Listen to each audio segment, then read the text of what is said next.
See what happens. Get some sustenance in me.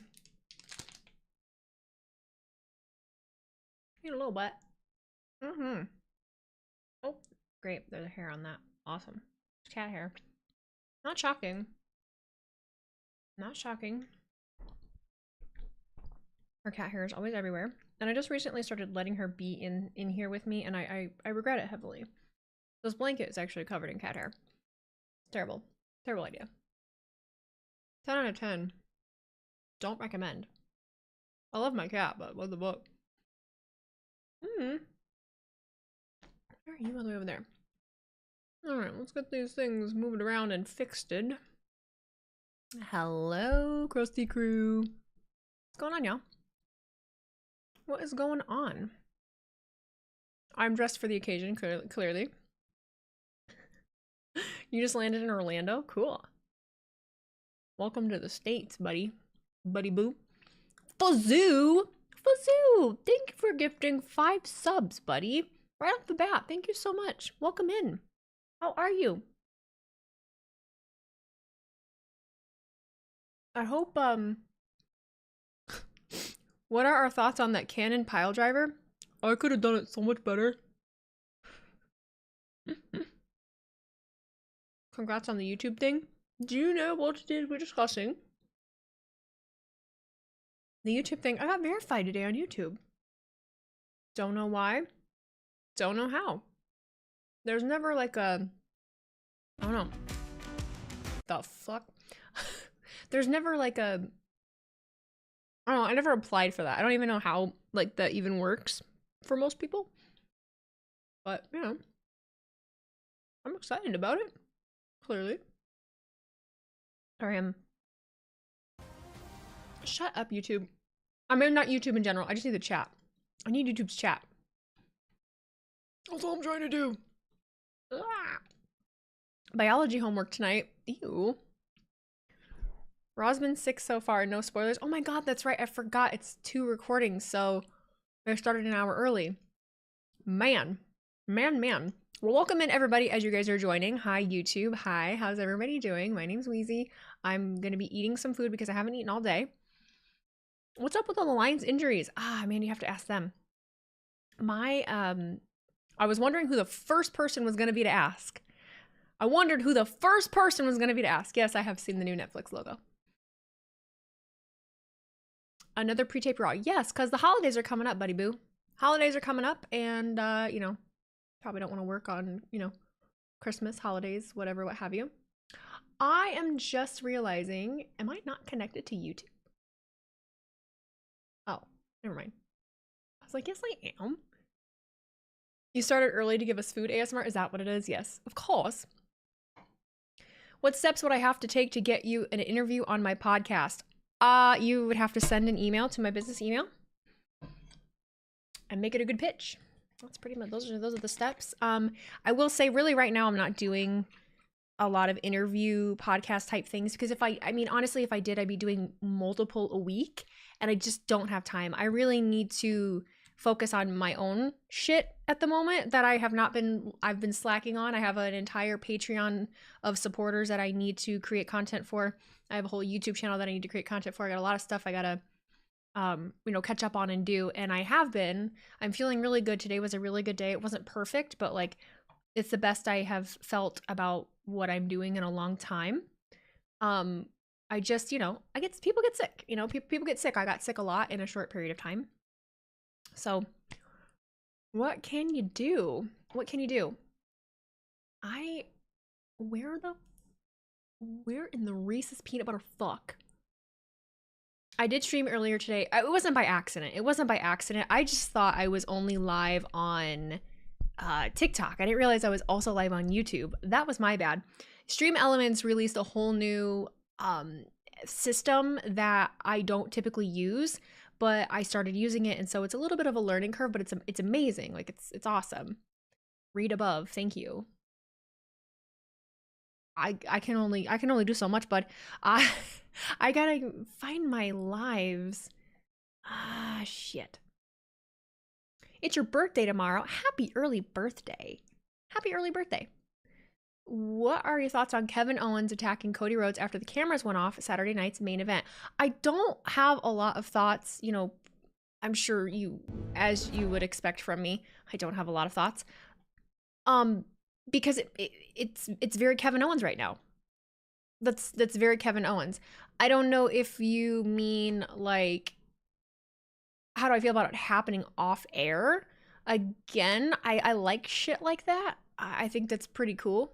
I think that's pretty cool with where we're at with just the state of how stuff works. It's interesting. It's fresh. Keeps you wanting to know more and know what's happening. So I like stuff like that. I think it's cool. I'm behind here a little bit. Hang on. Golden is my name. Thank you for the resub. Happy 18 months. Mark G 1983. Mark G, thank you for gifting five subs as well. Mark G, thank you. We're on a hype train, by the way. Hype train level 3. Every bit that you cheer, every sub that you do, helps us go upwards in the hype train, and you get like cool emotes and shit like that. Cook25, thank you for the resub for 11 months, and thank you for being here for 11 months. Appreciate you.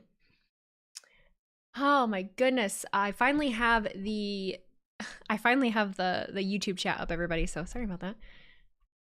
I'm happy to support. I appreciate you, Mark G. Marky Mark and the Funky Bunch. How am I feeling from last week? Well,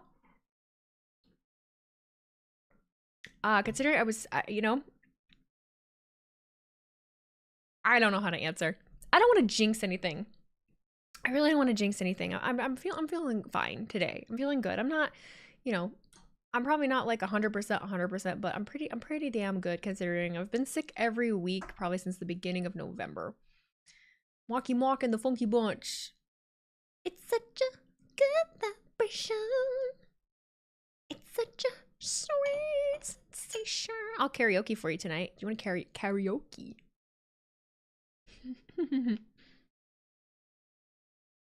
Wheezy, I've been wondering since last night, how do you feel about going for the first onside kick when y'all did? I don't like it.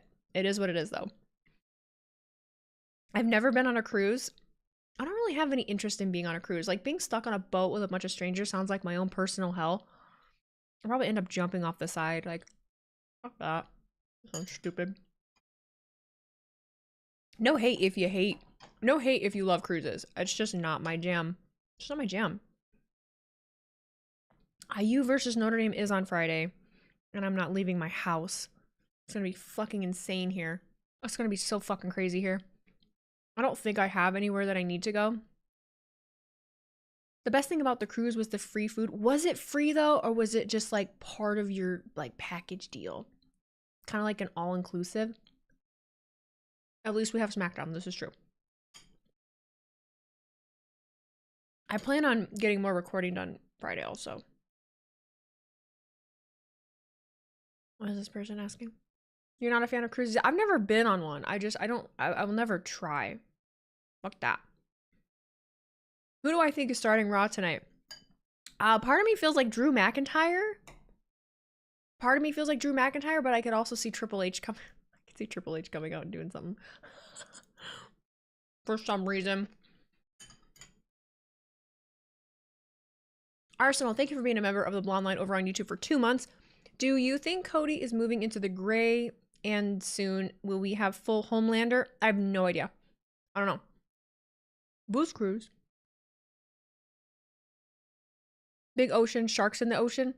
Sharks are so scary, man. Sharks scary. Sam, as someone that went on a cruise, highly recommend staying on the boat the entire time. At least if you're going on one to the Bahamas, because shit is sketchy down there. Oh, great.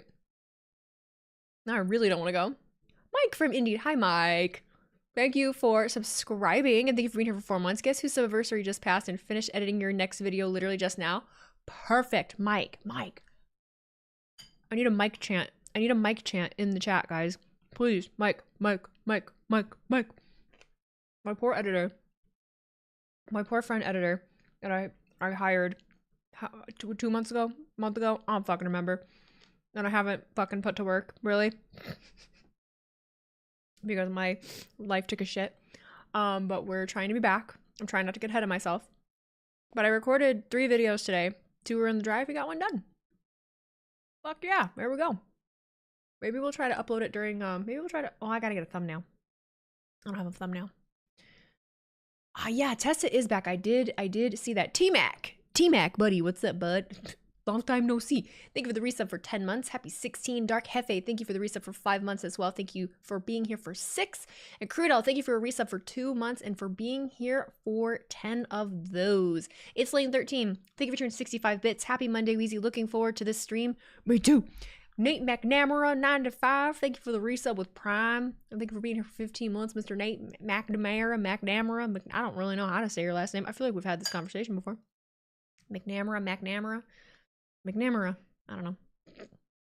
Boop, boop. CM Punk is starting Monday Night Raw tonight. Is he? Cool. Yes, Khan's last stream of the year is tonight. His surgery is tomorrow. I texted him earlier. Forgot that his surgery was tomorrow.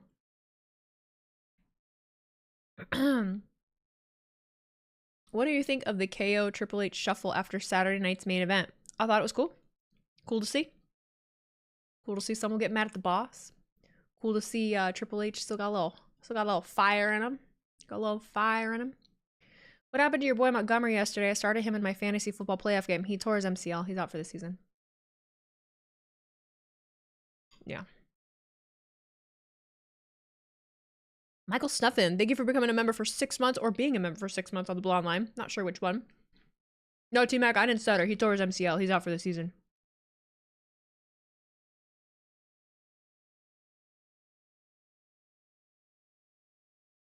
You didn't watch, you just saw the stats? Yeah, he's done. He's done. It sucks. It sucks. I feel really bad for everybody's fantasy team. Boo-hoo. I feel bad for my fucking football team.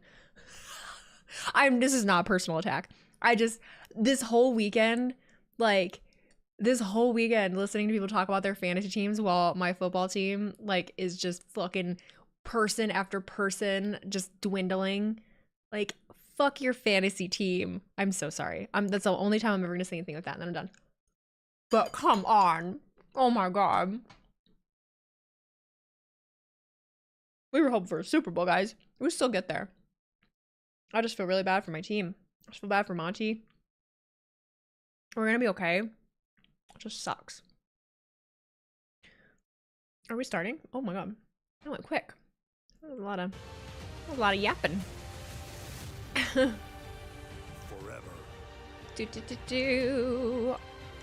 Oh, turn that up way too loud.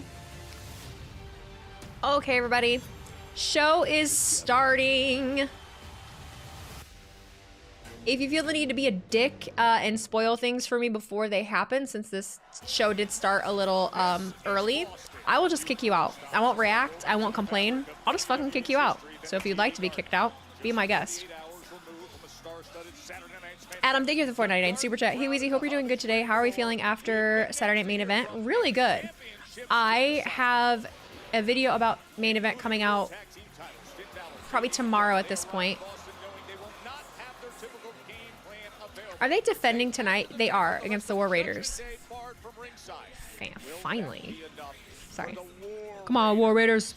War. Woo.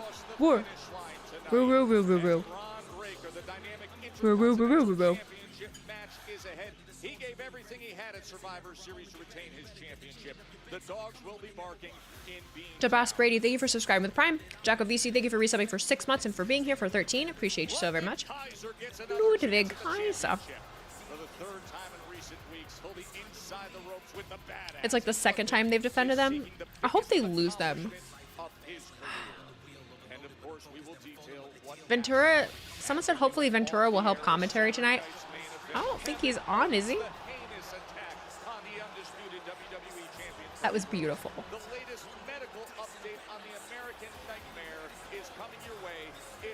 Oh, I'm so curious. Alrighty. Here we go. What's up, Punky? Hello, Punky. Where are they tonight? Oh, Boston. Never mind. They're in Boston. No. Too bad that package pile driver didn't happen on the broadcast. Yeah. I didn't see it until the next day because I was sick and I went to bed. I did not feel good. So I didn't see it. And everyone just loves to, I don't know, the world is such an interesting place because like someone has something like a one up on you. And they're like, oh, you didn't see that? Oh, you didn't see that? Like, no, Frank, I didn't. Fuck off. The best in the world has something to say. I'm a little behind. I don't know. Whatever will we do?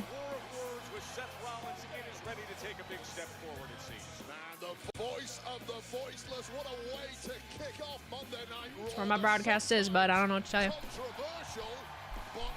Well, it also cut off like in the middle of Michael Cole still talking.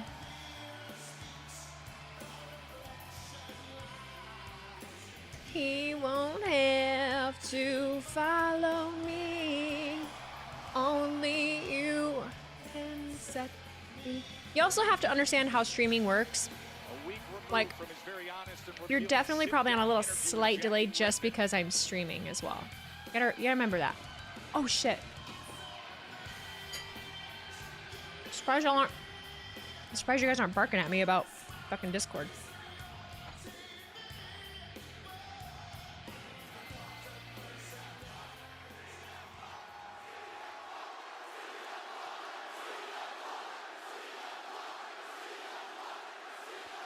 There we go.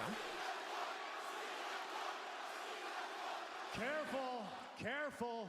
Some people might get mad when you chant my name.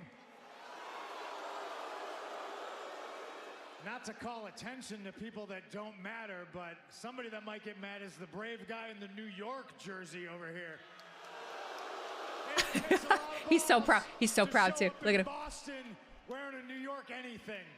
But hey, getting ahead of myself, is it great to be alive on a Monday night in Boston or what?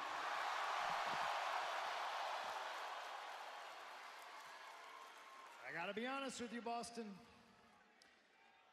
I'm feeling a little low. I thought the lighting seemed a little different too. Even backstage, it seemed a little different. I'm in a bad mood. Why?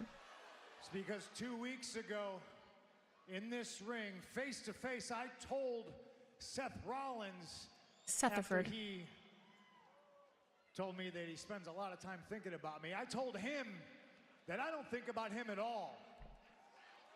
And over the course of the last 2 weeks, while every waking hour wasn't spent thinking about Seth brighter. Rollins, my mind wanders back to him from time to time. And it's put me in a bad mood. I'm mad because Seth is right. About what? Whatever this thing is between me and him, as much as I wanted to sidestep it, put it in the past, maybe completely avoid it, it's only a matter of time before we lock up here in this ring. Oh God, pray for all of your tendons. Because something that I very much enjoy doing, which is coming to this ring, holding a microphone in my hand and talking about people. And yapping. He loves to yap. Certified yapper. Better yapper than Drew McIntyre, I would benefit to say. It's always going to be overshadowed by the fact that every time I do it, I know at some point that stupid music is going to hit. Kitty. That's the one. Yeah. And he's gonna come tiptoeing out here. Not the tiptoes. Like the purple pie man from Porcupine Peak. No one knows what you're talking about. No, for all the sensitive people, calling him Liberace is not an insult. I happen to think Liberace is cool as hell. Baby doll. Half these people don't know who Liberace is. I gotta look up who Liberace is. Interrupt me before I make it. I'm looking it up. Is that just because you wear Elton John sunglasses, it does not make you Elton John? Is this who we're talking about right now? Is this and just because you grew up idolizing me, putting on a pair of wrestling boots, does not make you CM Punk. Got it. Crystal. Oh, strawberry shortcake. Thank you to Gen X in the house. Thank you to all the Gen Xers out there helping us decode this shit. Love y'all. Straight face, he told the world that I ghosted him. It's true. But I'm not here to litigate the past. All right, I'm looking forward to the future. And little brother Seth, I would love to say that that's not you, but it seems like me and you are on a bit of a collision course. But he wants to paint this picture that I'm bad. I'll go ahead, say I'm the bad guy. Everyone. Boston, show of hands. You ever been a bad guy in your life? Come on, Boston bad boys, Beantown, let's go. You're not asking me, but I'm the villain in a lot of stories. 100%, and that's because there is no such thing as a bad student, just bad teachers, okay? Seth Rollins is CM Punk's failure. Oh, shit. 16-year-old kid who came to CM Punk and said, please train me. I'm ready. I'm absolutely ready to do it all over again. I'm ready to try again. So, Seth, if you want to interrupt me, I am willing to give you the wrestling lesson that you asked for years ago for free. I'm gonna whoop your ass. Is he gonna come out? I don't know. Maybe we get Drew. Hold on. Maybe we get Drew instead. Get there, ladies and gentlemen. Seth Rollins, you want to give me shoes to fill? I will gladly fill them. The bad news for you is the last guy who did that was Drew McIntyre. So ask yourself the question, Seth. If Drew McIntyre comes out right now, I swear to fucking God. You might think you are. Boston knows that you're not. And one thing I know, beyond a shadow of a doubt, there's not enough staples in the world to put you back together when I'm done with you. Damn. Damn. That doesn't piss him enough to come up and interrupt me. I know something that will. It's the same thing that has pissed him off for the 7 years I was gone from this company. Oh, no. And that's hearing during his scheduled television time the world chant my name. Like clockwork. CM Punk. There he is. CM Punk. CM Punk. Where you at? CM Punk. Where you at? CM Punk. CM Punk. Come on, Boston. Oh no. CM Punk. CM Punk. It's very Monday Night Messiah of you. Very Monday Night Messiah of you.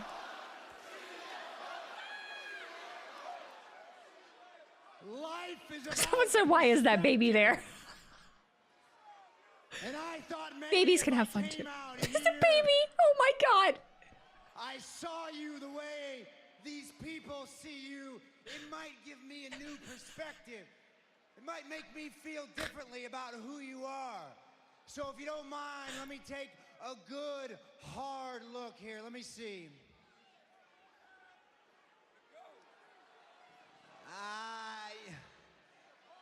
Nah, even from way out here, you're still an ass. Damn! While I'm overjoyed you didn't come out here with that stupid song of yours, for first time in your life, you're actually coming from the right spot because you belong in the audience with the rest of the CM Punk fans. Oh, man. You think that embarrasses me? It doesn't embarrass me to be out here with these people. You lying ass. Sorry. He's lying. He's lying. I always will be. I love this place. When you abandoned this place and you hoped that it would die without you, I put it on my back. I made it stronger than it's ever been. I feel like I have whiplash. It's you. I have whiplash. This fan, he's got more WrestleMania main events than you ever will. That's a fact, Phil. Not Phil. Not Phil. Oh, he said it was only a matter of time before they lock up in the ring. Oh, he's jumping. Careful. Both of you, be so careful. Oh my God. Seth freaking Rollins, right to the barrier. Jesus. Someone's gonna really throw a punch here. Someone's really gonna throw a punch here. Oh, look. Hi, Jason Jordan. How you doing? Long time no see. Where's Adam? Hi, Adam. Starting early. Starting early. I watch too much wrestling. As Adam Pearce, the Raw GM, the referees taking Go back to the baby. Go back to the baby. We can have a moment right now. Hey, look at Indiana hoodie. Hoo, hoo, hoo.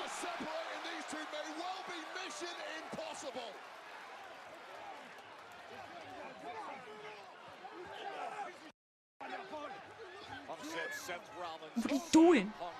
Failure. And now they're in the ring opposite each other. Yeah, this has been inevitable for years. It has been building. And right now, it is almost impossible to keep these two apart. They went toe-to-toe, throwing right hand after right hand, and still trying to get after each other. What are they saying? Punk on the outside on the floor. Rollins inside being contained as they try to push Punk back. He picks up the steel chair and just throws it his way. How long? Rollins' chain is giving me like baseball player PTSD. I don't like it. It's like, oh shit. Not the chain. Oh god. Oh fuck, I hate it. I hate it. Rollins said I wanted different perspective. The Not a fan. perspective. Oh, and he's wrapping around here, going around the barrier. He's Where we going now? here at TD Garden. That my grandmama chain. This is outrageous. Out in the middle, back T-Mac. on the floor, and they're throwing haymakers again. And a kick right to the gut from Punk. Highly apropos in this building, the home of the Boston Bruins. Look at the bulging eyes from CM Punk.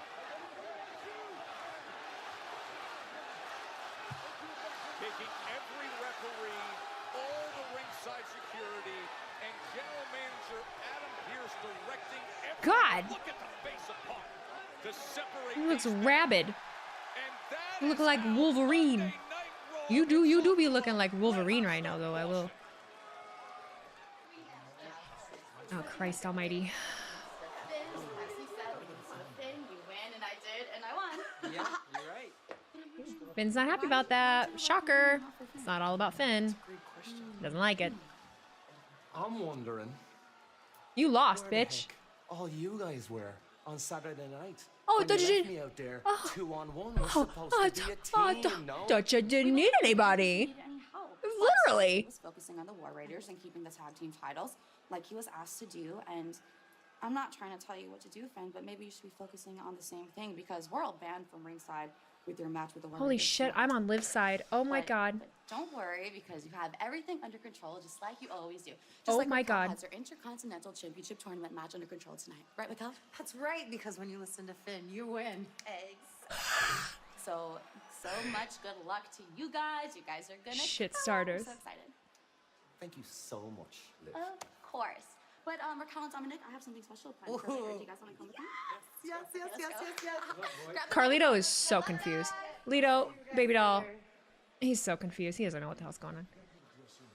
He just wants to play 2K. That's like he just wants to play 2K. No, that pisses me off about Finn. It pisses me off because he was the one that came and showed out against Dom when Dom lost to Gunther, right? And like after he'd already had the match, came out like laid out Gunther, was like, that's how it's done. That's how it's done. Like, bitch, shut the fuck. Oh my god. I can't with him. No. Liv's nose seems to be okay. It does. It does. The challenger from Hamburg, Germany, weighing in at 200 Hamburg, Germany. Ludwig Kaiser. Finn's in trouble. Should be. With the Shillelagh attack of Survivor Series. Not the Said that was Shillelagh. the goal. One of them, the bigger target, is the gold he wants to wrap If they're going to around pull the it. trigger on a Wheezy face gets that Finn chance. turn, then maybe they'll do it at WWE Raw Netflix. I don't feel like we're in the position right now for a Finn face turn at all. Like at all. I feel like we're headed in the complete opposite direction of that at the moment. Explain. Shiny Luke, and he do look slippery. Boy, do be looking slippery.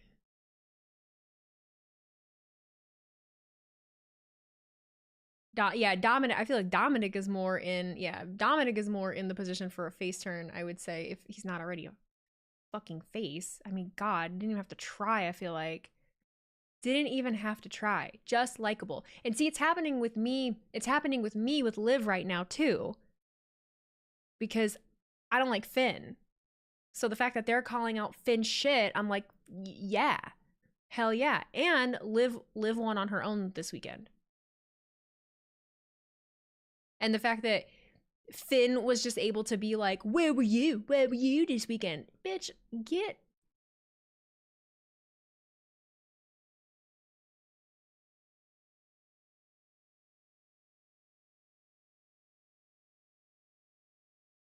I thought you didn't need anything. Like, literally. Liv honestly won clean and stood up to Rhea when she came out. Liv understands now. But you know, then that's the most frustrating thing is like, I love to see it. I'm happy to see it. But the amount of people that were complaining because they're impatient. The impatience of just wanting everything that you want right now and not just letting shit right out. Like, you just hope Finn gets his push soon. That's all I want.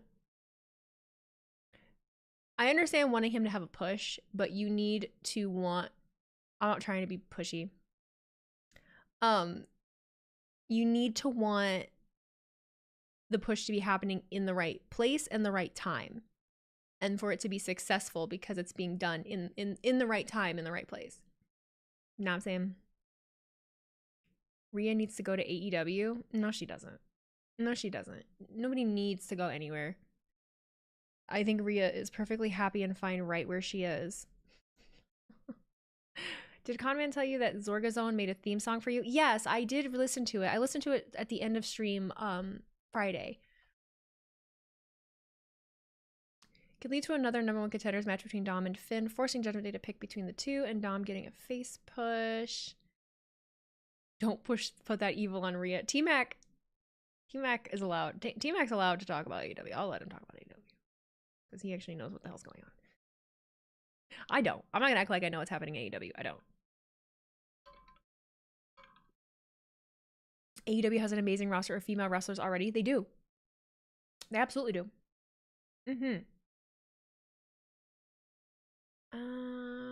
Finn will have his redemption story. He absolutely will. We will get to see Balor again with his we're gonna get to see it again. It's probably gonna be a while. I like this. Listen, I don't like this version of Finn, but I like this version of Finn. You know what I mean? It's very, very hard. Very, very hard. Love watching Raw with you. Switched over to Twitch. Hi, DC. Sorry, I'm behind on. I gotta move my activity feed. I'm not reading them. It's 2 out of the way. There we go. That'll be easier. Oh God, how far am I behind? Jacko VC, thank you for the resub for 6 months. If I missed that, thank you so much. MCAB244301, thank you for gifting a sub. Z Davis 27, thank you for the resub and thank you for being here for 4 months. Love from a Bills fan. Y'all played like hell. Like played amazing yesterday. It was a hell of a game. It's a good game. FaceShop 97, thank you for cheering 100 bits. Now that you've had a week to think about it, what do you think about the Wyatt 6 losing? Was it too soon, or do you not mind for the storytelling purposes? Too soon for them to lose? I don't mind it for the storytelling purposes. I also have a shit memory. Who the fuck did they lose to? Oh, it was to Final Testament. No, I think that builds the story more. I think it's actually better and makes Final Testament continue to look strong, even though they're fucked up and wrong, and they're also losing by cheating. It's real. So, no, I think that's great story development. I think it makes sense. Raw.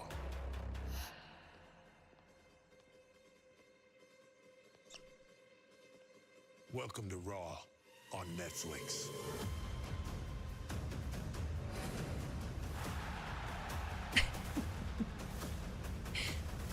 I was on Instagram Live earlier when people were talking about the new Raw logo to me.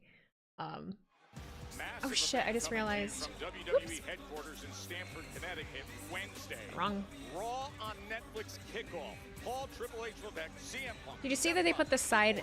Rhea Ripley. Yes, I did. Superstars. You can I sure be there did. as Michael Cole will host this can't-miss launch ahead of Raw's Netflix debut. The Raw on Netflix kickoff. It's streaming live on all. Did I just morph a little? I changed my scene. I didn't have the Raw logo up or like any of my stream stuff, so I wasn't seeing. None of the stuff was popping up on the screen. No one told me. You look here in Boston. I agree with you, Wheezy. I had no problem with the loss. Got to make that storyline interesting. Corey understands wrestling. Corey gets it. Corey gets it. Corey gets it. It is the Netflix kickoff. Always great to see you on Streamers React. Thanks for watching me. Oh,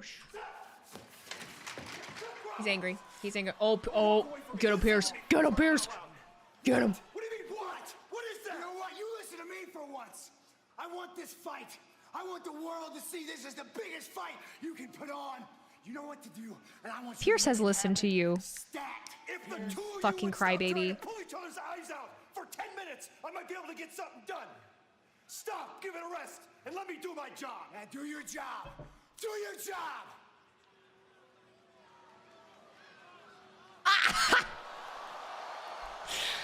Hide the microphones. I like that shirt though. When it comes to Roman and the bloodline, I needed to just get over it. It's not easy when it's staring you in the face, is it? See what Roman had to say Get this out of past here. Friday? Get out of here. Once he vanquishes his family, the whole world will have no choice but to once again acknowledge him. He's the same person. Everybody's Am I about to hate Seth Rollins? Oh shit. Oh no. I know you know deep down in your heart, everyone enabling him needs taken out. That includes Jay. That includes Sammy. That includes Jimmy. It ends Roman.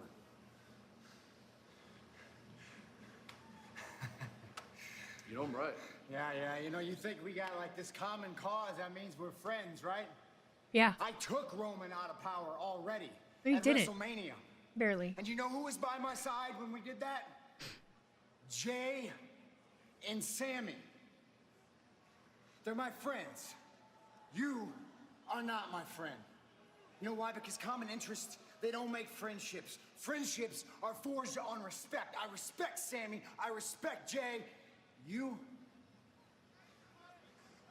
Oh, Jerry's out with you. You keep trying to fight it, buddy, but you mind. suck. I gotta go do something you couldn't do. Act like you fucking. Oh, that was a low blow. But act like he's the voice of like fucking virtue. Seth, give me a break. Give me a fucking break. God. Shifty John's Gaming, thank you for the resub. Happy 2 months. The Monday Night Messiah is trying to come back. That's what I'm gathering from it. Like, I don't think the jacket was I don't think the jacket was just a like, I feel like we're gonna be seeing a glove or some version of like a vigilante shield, Seth, which I wouldn't be upset about. I think it would be a good time for it. We've had good guy Seth for long enough, I feel like. I'm not worried about Gunther's watchdog.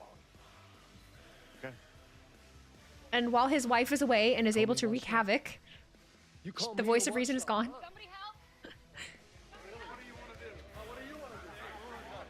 TMW, thank you for cheering 25 bits. Drew's been wanting to get revenge on the OG bloodline since 22 and has gotten distracted by side missions for 2 years straight.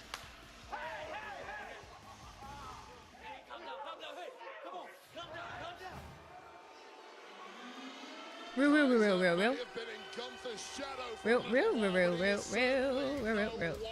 This man has main event potential running through his veins.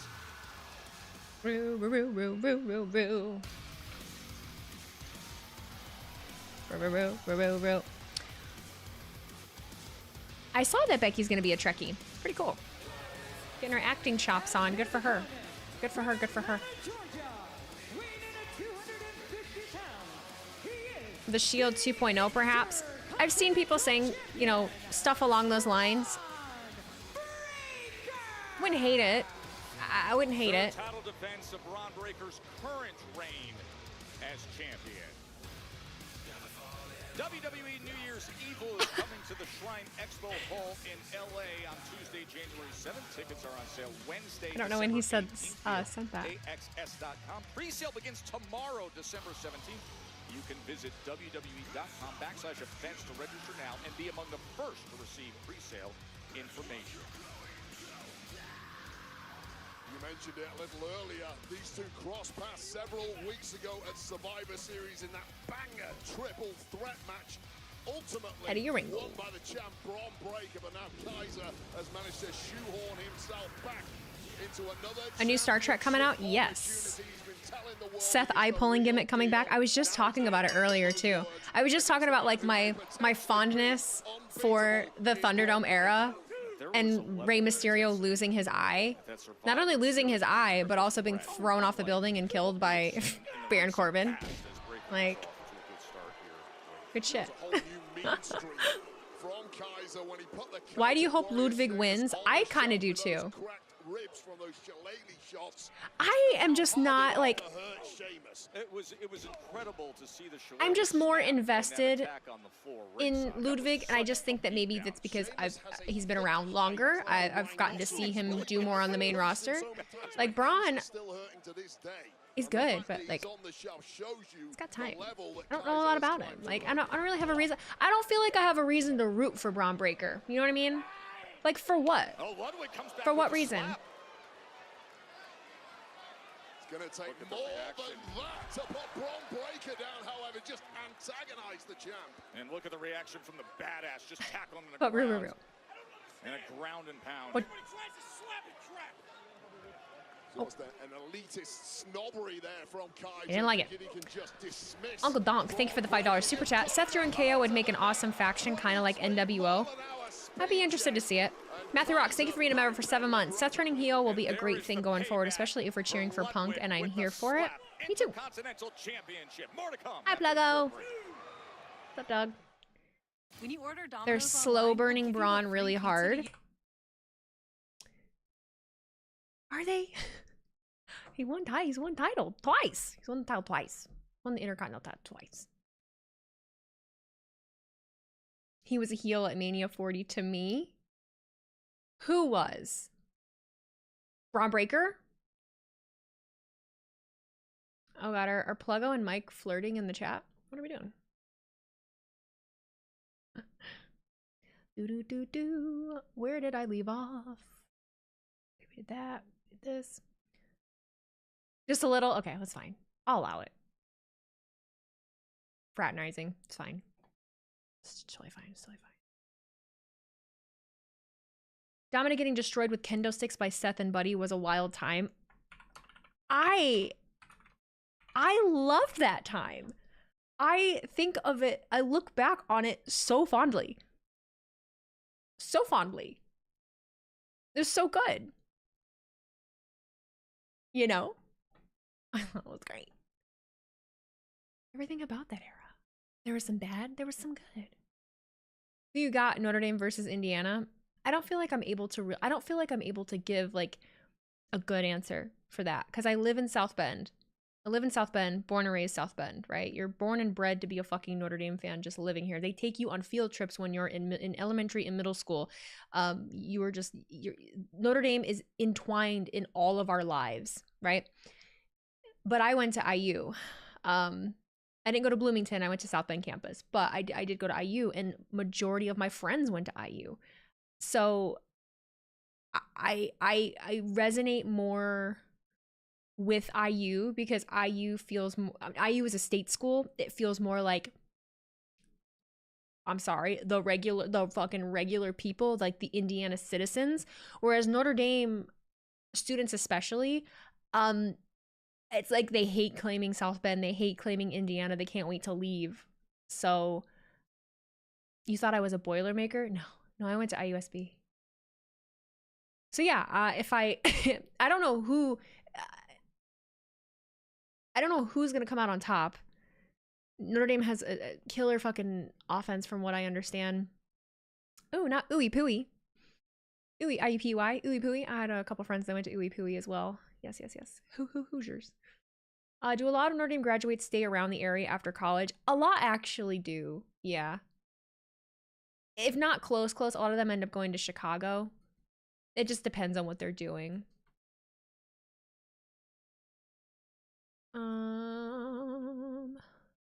If Ludwig is the one who gets Tiffy time, then he needs to win. Oh, God. We should win, but this IU team is special. I really want it for IU. I just don't know how far they can make it. So it is what it is. Those tickets though. Are you going? Did you figure out a way to go? Are you going? Is any local going? Is any local going that doesn't work for the university or have season tickets? Because from my understanding, they gave season ticket holders like first priority or like a specific amount of tickets they could buy, and they all got bought up. And then resale, I guess, was fucking insane. But it's gonna be cold as shit. It's gonna be miserable. And Notre Dame has never hosted a playoff game before, so expect it to be kind of ass. But good luck. Am I from Oregon? No, I'm Indiana. You'd have to sell a kid to afford the price. Pick one fast. I'm kidding. I'm kidding. No, it was crazy. You lived in Buchanan, Michigan and could piss on Notre Dame? Buchanan, huh? Redwood! As again, Breaker taking a look and putting his hand up to his left shoulder, and now immediately Kaiser takes advantage, aware enough to try to work that left arm. Notre Dame folks do come off snobbish. They are. Majority. Unless you're dealing, honestly, the only ones that aren't super snobbish are grad students. Grad students, all my grad students have always been fucking awesome. You know, my law students were always cool too. I'm a hairstylist, so I've done a lot of students' hair over the years. My law students were always the fucking coolest. I love my law students. They were so dope. It's like being on an episode of The Real World, just listening to them is pretty cool. Wayne Huggins, thank you for that super chat, buddy. Just a little something to say thank you for all the entertainment. Buy yourself something nice. Thank you so much, Wayne. Thank you, Wayne. Wayne. And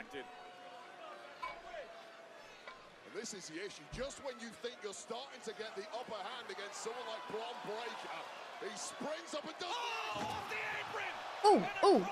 Ooh. God. Parkour. Process incredible athleticism from Breakker, who once again is grabbing that left shoulder. Professors are quite cool too. Side note, my professors have all been super cool. Most of them that I've seen from Notre Dame and IUSB too. Professors are dope. And doing damage to himself with that left shoulder. Right now, he's not even raising that left arm. I think most postgraduate students are so focused on their studies that they don't have time to be dicks on purpose. Nah. And most of mine were always from the East Coast. I had a lot of kids from Boston, a lot of kids from New York, and they were all super cool. Who may well be regretting his actions now.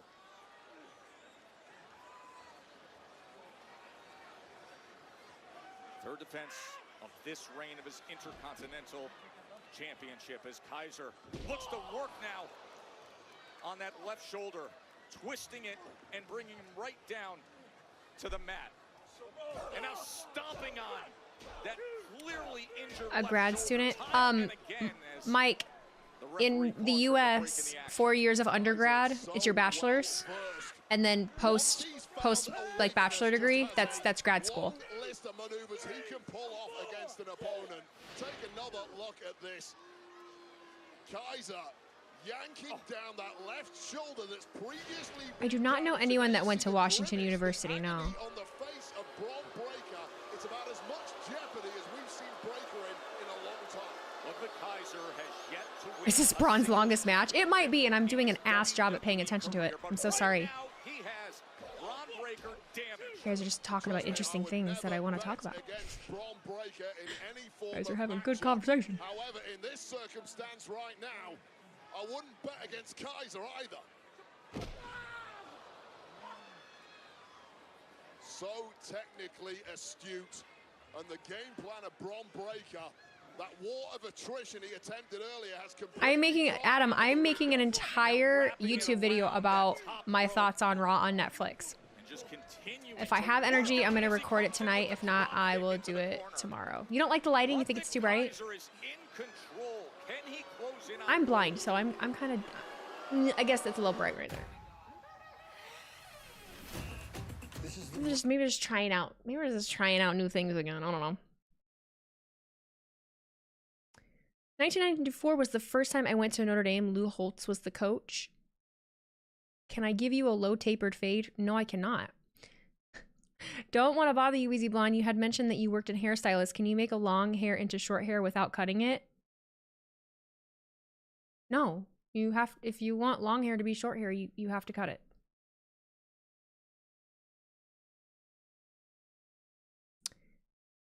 The more you know. FaceShop97, thank you for cheering 100 bits. On a completely different note, I was on TikTok earlier and saw highlights from a match that was Chelsea Green versus Penta Jr. in Lucha Underground. I didn't know she could go like that. That is a good one to watch. That is a good one to watch. She can go. Did I see that Jesse and Gina from Prank versus Prank reunited a few weeks ago? I did. But they've done that periodically throughout the last couple of years. They meet up like if they're in the same area and stuff. Or wear a wig. Yeah, you could wear a wig. You could burn it off. You could do that. Since you're from Indiana, what made you a Lions fan? I live in South Bend, Indiana. I am 5 minutes south of the state line. I live in an area called Michiana. I'm equal distant basically from... I'm like a center point of Chicago, Indianapolis, Detroit, even Green Bay. Most people in this area are fans of NFC North teams just because we live in NFC North territory. So most of us are not Colts fans at all. There are actually more Bears fans here than anything else. I'm a Lions fan because I just love the heart of the team. My grandfather worked for Studebaker Automotive in South Bend, Indiana. And when Studebaker closed in the 60s, he moved up to Detroit during the week. So that he could work at Ford, and then he came home on the weekends. So my grandfather lived in Detroit. I love the city. Yeah, that's the story. The more you know. I get asked that a lot. Can you tell? I get asked it a lot. 'Cause I'm just a girl, and everybody wants to call me a bandwagon fan. What? I liked the Lions when they sucked and everybody laughed at me. You will say the Bills' offense is scary good. The Bills' offense is scary good. Fucking Josh Allen is just a... They didn't miss. And our offense, I mean, God, they gave him so much. They gave him so much time. We all know you're a Packers fan. There are a lot of Packers fans around here. I'm in the UK and never seen American football. Should I find a way to watch it and see if I like it? I probably won't have a clue what's happening half the time. Like, you have to want to watch it. Like, if you don't want to try to watch it, like, you're not going to like it. That's like me. I don't give a fuck. Like, I don't have any interest in trying to watch soccer, football, whatever you want to call it. Don't fucking come at me. That's actually a cool story and how you like Detroit. And I'm from Michigan, so I always cheer for them even when they suck. I just love Michigan. Living on the state line, unless you live on a state line, I don't think you kind of understand how I feel like I'm both from Michigan and Indiana. I honestly relate more to Michigan because I'm in northern Indiana. The rest of Indiana that isn't in the Great Lakes area, it's just, they're so different than us. We're way more Chicago, Michigan, and more Michigan than anything else. Yeah, unless you live it yourself, like it's a hard thing to explain. But it would be a fool who would write off the champ after what we've seen from this man over the past several years in the WWE umbrella. But Kaiser may have him banged to rights here. He picked up on it right away, just constantly working on it. What an opportunity for Kaiser. Yeah, Gunther's watchdog. The rest of Indiana is pretty bland outside of Indianapolis. Far from it, believe me. I disagree with you, but I find the beauty in everything. Michigan City is a really cool place in Indiana. Goshen, Indiana is a really cool place. Fort Wayne has a lot of history. There's a lot of cool things to see there.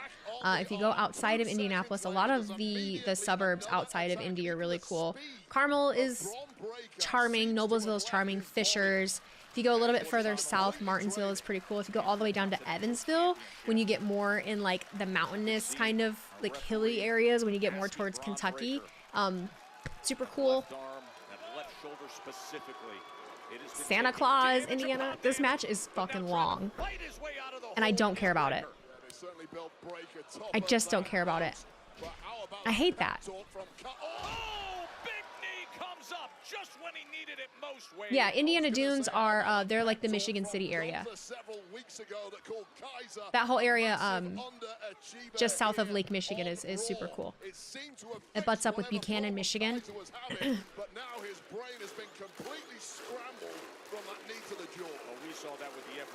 What does Indy's landscape look like?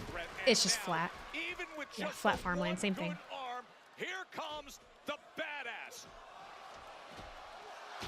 He didn't spear. Well, he's the one-arm bandit right now, but he's proven highly. Oh, because it doesn't have another arm. Striking capacity.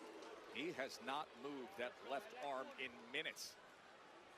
Never a good sign, but you know there's no quit in Bron Breakker. That is not what has taken him to the top. I can put over Michigan way more than I can put over Indiana, though. I will tell you. Is he thinking top rope Frankensteiner? How about it? Into the cover. How far do I live from one of the Great Lakes? 20 minutes. 25 minutes. How far am I from Gary? I think Gary is just under an hour. If that. I just don't care. I just don't give a fuck about whatever Bron Breakker has going on. I hate saying that. I want to. Michael Jackson was from Gary. Gary's a shithole. Gary's a shithole. Immediately back on the offense, stretching every sinew in that shoulder. 3 times he has put him into this shoulder lock submission hold. 3 times tonight to work on it. And can that just clicked with me. The Kaiser roll. Jesus Christ. You didn't realize how close South Bend is to the Michigan border. A lot of people don't. That's why I educate and I let people know. That's why I let people know. Poor Gary. Gary, Indiana. Gary, Indiana. It's a shithole. Doesn't Kaiser realize it? That is the worst position to be in against Kaiser. We're just talking about everything but this match. I'm sorry. If anyone is watching this really wanting some like commentary and... Oh, zoom in. Hang on. Hang on. He's not there. Where'd he go? Nobody's home. The Breakker smartly out of the way. Speed check. Oh, how about it, badass? Well, Bron put his own shoulder on the line there with that attack. Both men down, and we may be at risk of a count out, but how smart you guys are just so funny. As he throws him back. Come back in like 10 minutes if you want to watch someone else that's pretending to care. I'm so sorry. I'm in rare form tonight. I'm so sorry. I'm sure someone is like marking out to all of this. Busting up that gut. I was not bitching about Braun having short matches. I think Braun is made for short matches. Because is he gonna rev that engine? Zoom in. Super spear to retain. What a match! And I feel bad because I feel like I'm gonna go on Twitter and like everyone's gonna be like, that was the fucking best match of Bron Breakker's career. Like I can't say anything. I can't say anything because they're gonna be like, Wheezy doesn't know shit, and I'm gonna be like, you're right. I fucking don't. I just wanted to talk about Michigan. I'm sorry, Bron. Bron, I'm so sorry. I'm so sorry. Give me one pass. Give me one pass for the night. Can that be it? Thank you. I don't want to post this. I can't post that. I can't post that. Fanatics Fest is back this June 20th and 22nd at Javits Center in New York. Fanatics Fest NYC, Cannot do that. We cannot do that. destination for sports fans and collectors. You thought it was good? It probably was. No, I can't tag him. Oh my god, no. His girlfriend and I follow each other. His girlfriend is from my area. All under one roof at the Javits Center. Tickets on sale right now, folks, at fanaticsfest.com. I've always wondered this because I know a lot of Patriots players live in Foxborough or Walton, but where would Colts players be living? What is that? Carmel. It's everybody in this room. Look at the fits. It's cold up in Boston. Oh, look at. I like that mask. In the locker room, you got a problem with us too? I like the pink. I like the hoodie. It's everyone in there too. Stop taking my money. Hold on a minute, man. It's bad enough that the audience is treating us like that, but now you too? You mean to tell me after 10 years of sharing a locker room with everybody, nobody has our back? Right, you're supposed to be a locker room leader, man. Do something. He's kicking you out. No sé qué quieren que les diga. I don't know what to say. You guys crossed the line with E. And I think it's best for your own good if you find somewhere else to change. You're getting a Miz treatment. You know what? Oh, shit. It's fine, Ray, because we didn't want to share a locker room with y'all anyway. Ray said, nuh-uh. Crazy. See all that fur they were wearing? They're cold. Floridians. Fucking Floridians. Not the deadbeat. Oh my god. My pass has been granted. Thank you. Match of the year. Fuck off, Corona. Oh, locker room leader Ray. Crazy to think about, though. Man. Man, just jump Ray. I mean, he's got a weak eye. We know he's got a weak eye. Am I right? Lord, forgive me. Changing in the janitor's closet. Oh my god. They're getting more heat than Dom. When are we gonna get Ray and Dom in some capacity? Like, what's the resolution of Ray and Dom gonna be, you know?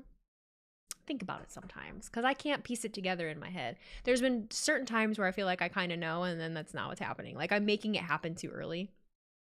Ooh, French fries. We need that mask on WWE Shop. I like that pink mask. I do like that pink mask. Dr. Phil. Dude. Wheezy missed the joke when she doesn't care for Braun Breaker, but she got his tanning. I didn't miss it, buddy. I just can't read every single comment. I would just be sitting here just reading. That's all I'd be doing. I wouldn't be able to talk. But I see most all of them. I do. Promise. You may buy that Ray hoodie. I like the Ray hoodie. I like the pink. But I don't like hoodies. I know that's counter. I'm wearing a hoodie right now, but this one it's very cropped and it's not bulky. So like my hair doesn't get in the way of it.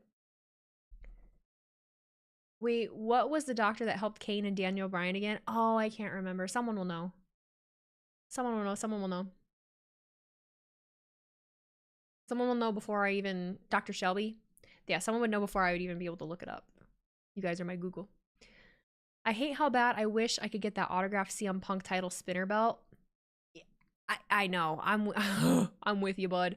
I'm with you. Just title belts in general. I just cannot justify the price tag on them. I just can't. Especially when you're already in debt, you know what I mean?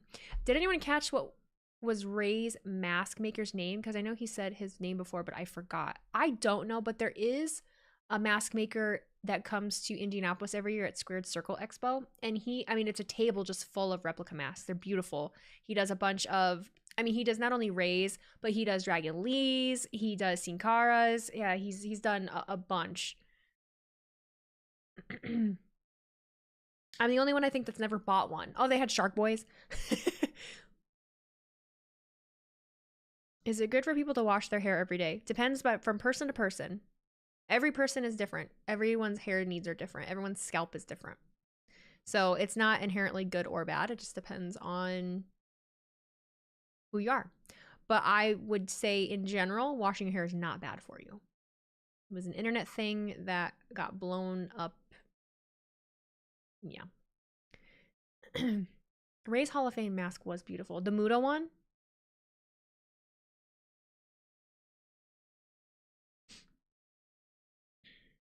Winged Eagle full-time title. I would love it. I like how people just love to be so fucking right about things. Like, everyone just wants to be a Debbie Downer. It kills me. Because one of my reels where I was hyping up the Winged Eagle belt, and someone has to be like, you know, that's not the original Winged Eagle title because it had, but shut the fuck up. Like, you don't think I know that? You know how annoying it would be to make reels and just point out the actuallys every 5 seconds? That's so crazy. Hey guys, you know that actually, Hambone? What the fuck, dude? Hey, how you doing? What's going on? What's going on? Been a minute. They say the Winged Eagle was used was a shop replica. It still looked good to me. Yeah, it most likely is a replica. It is a replica. Do you guys want an insider? What time is it? What time is it? Hypothetically, maybe some of you know this. Maybe some of you know this. But did you know that the titles that are brought out to the ring are not the titles that they carry with them around the world? Did you know that? If you didn't, now you do. Now Kevin Owens, shades of Cody's dad. And Cody is not going to take that. Now Cody going to deliver the lefts of his own. Cody Rhodes on the offense. So if you've ever seen where they've come out to the ring and the wrong side plates are on it, it's because they grab that belt right before they go out to the ring. And someone didn't change the plates on it.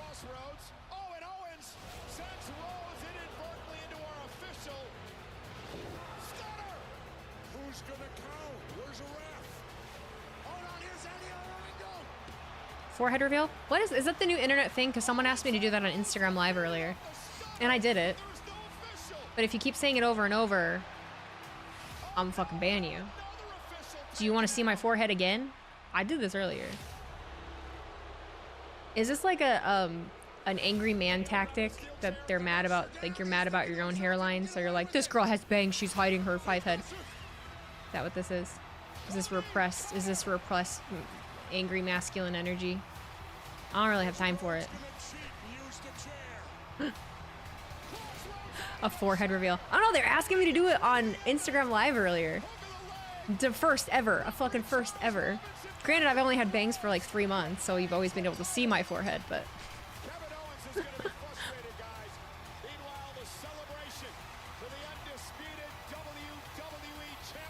People want to tear down the winged belt, but it's one of the best designs. Who's tearing down the Winged Eagle belt? They need help. Your 7 head is just fine. It just means you got big brains. Big forehead means you got big brains. And if you're losing your hair, it just means your brain is so powerful that your hair can't grow because you just have too much brain juice. So you're so smart. You're so fucking smart, and your brain is so big that your hair just can't hang on because it's either brains or hair. And so the hair just gives up.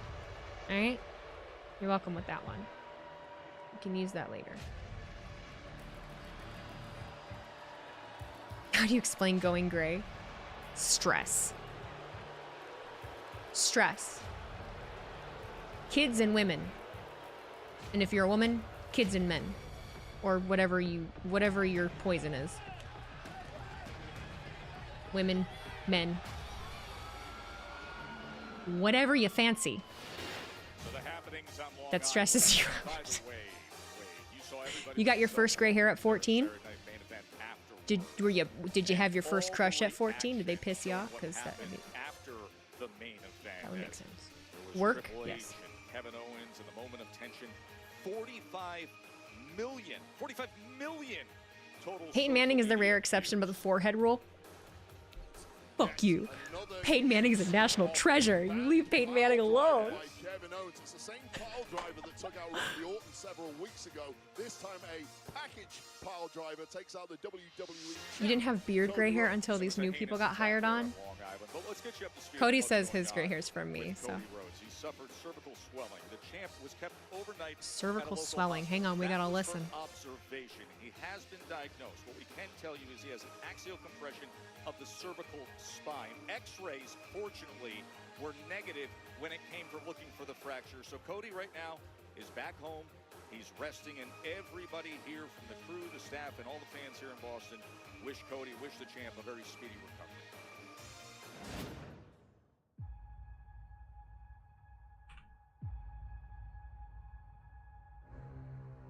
Tonight we go to war with the Judgment Day. And for us, it's more than just the tag titles. Please beat them, for the love of God. First laced up our boots, the last thing on our minds was what could go wrong when the bell rings. But now, kick their asses. No one can describe Squish 'em. the unbearable guilt when the strength hasn't returned to your arms and you can't pick up your son. No one will tell you what it's like Wait. to sit in a hospital bed and wonder shit. if the nerve pain in your arms and your legs will go away. What happened to us should have ended our careers. Bro, are they winning the titles? But they didn't. I walked out of the hospital twice. Fucking 2 twice. weeks ago, I held my newborn son. Baby. The Judgment Day tried to end our careers. They cheated us out of our chance. So end theirs. I'm sorry, end their title ring, not their careers. Are stronger than ever. Every match could be our last. Our moment has to be now. Right, you don't play this and then have them lose? Like, come on now. All the pain, all the damage was worth it. And the only It would be nice if Valhalla showed up. If Sarah Logan showed up, it'd be nice if Sarah Logan showed up. I'd be pretty happy about that. championships. Love you, Sarah. Baby's cute. Okay.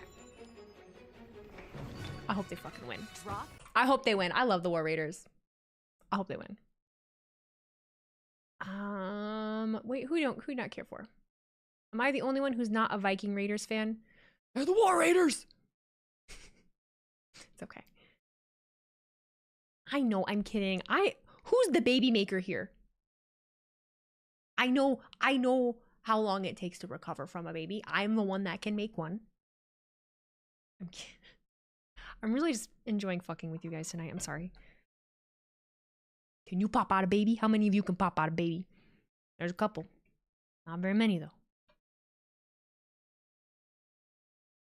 They teach us these things. Well, they only tell us so much because if they told us everything, none of us would ever have children. That's what the fucked up thing. When you're not the first one in your friend group to have a baby, holy shit, your friends are gonna scare the fuck out of you into not having one. It sucks. That's some bullshit. It takes two to tango. Don't start with me. Two to tango. You get to have fun. You get to have fun making the baby. You get to have fun. And then the fun ends for me. I'm so sorry. Children, go to bed.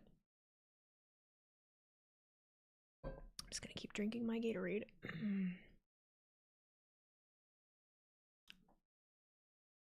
You kind of miss Omos. I miss Omos too. Maybe 2% baby popper. Yeah, my audience. I know my audience. If you go to you think it's fun having to deal with a pregnant wife? Do you think it's fun being pregnant? I understand. I completely understand. Like, dealing with a bitchy wife is not fun. But imagine being the bitchy wife for 9 months is carrying a fucking watermelon. You can't see your feet. Fucking hurts. You get sick. Like, yeah, I'd be bitchy too. I don't know, I'd be bitchy too. Those nurses said I could be a doula. I am not a mother. No, I'm not a mother. I just am friends with a lot of them, and I'm a hairstylist, so I've been listening to women talk about babies for 11 years. I am scarred. The problem with Omos is he doesn't have MVP anymore to talk for him. I don't know that he would need him. I'm just glad they changed it back to their original name and not something like the War Experience. Has my Gatorade got alcohol in it, Wheezy? No, guys. It's literally just Gatorade. I just am feeling good. I just had a good day.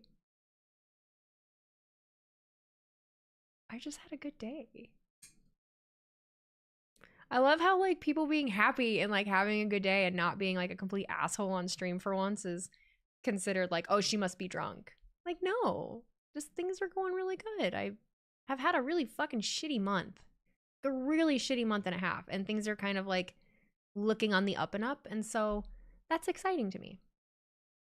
That's exciting to me. This is Gatorade Zero. Yes, Gatorade Zero. No alcohol. I spiked it with Powerade. Also, I don't think I like said, but I did get verified on YouTube today. Just out of the blue if you are just joining. So I got verified on YouTube. I have a little check mark. So if you don't follow me over on YouTube, exclamation point YouTube on Twitch, or follow me, subscribe to me on YouTube.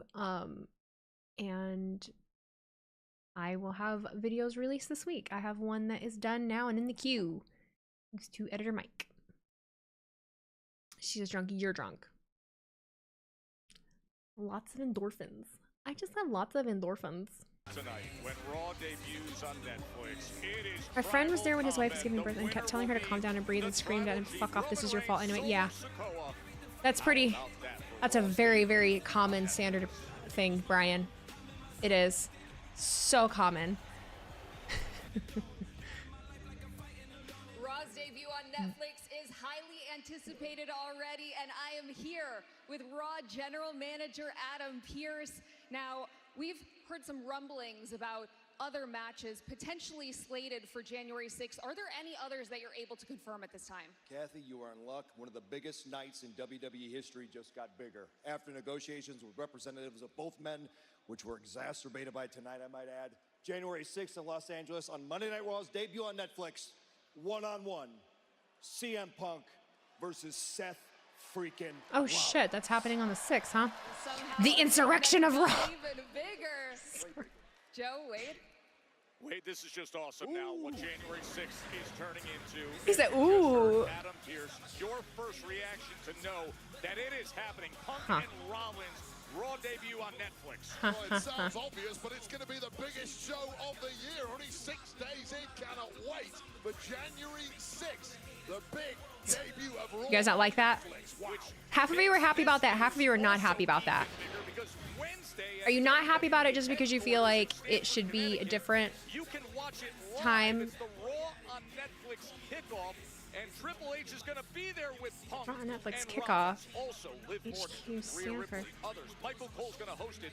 This Stop doing shit on Wednesdays and Thursdays. Fuck. Netflix debut, and this is the kickoff show streaming live on all WWE. Make sure you follow me on all socials so that I can quit my job. 11 a.m. Pacific. I'm kidding. That comes to you Wednesday. Kind of. Midweek thriller there. Seth is storming the legacy of CM Punk on the There's never been a better time to play the #1 WWE game on mobile. WWE Yep. Supercard Season 11. Explore the all-new Boom Mode and collect 5 new card rarities. Oh, super card.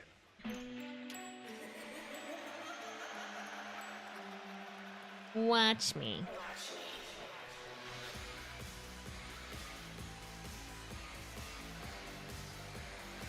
Ladies and gentlemen, representing the Judgment Day, please welcome Raquel Rodriguez, Dirty Dominant Mysterio, Liv, do you have tights on? and the Women's World Champion, Liv Morgan.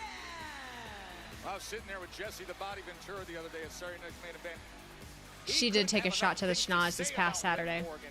She must be okay. I think it just hit her right. I don't think she broke it because it didn't look wonky. I think she just hit it right and got some blood. Because it got plastered all over her face at Saturday night's main event. Despite that, she still won the match. HB, thank you for the reset with Prime Bud. Happy 3 months. Thank you for being here.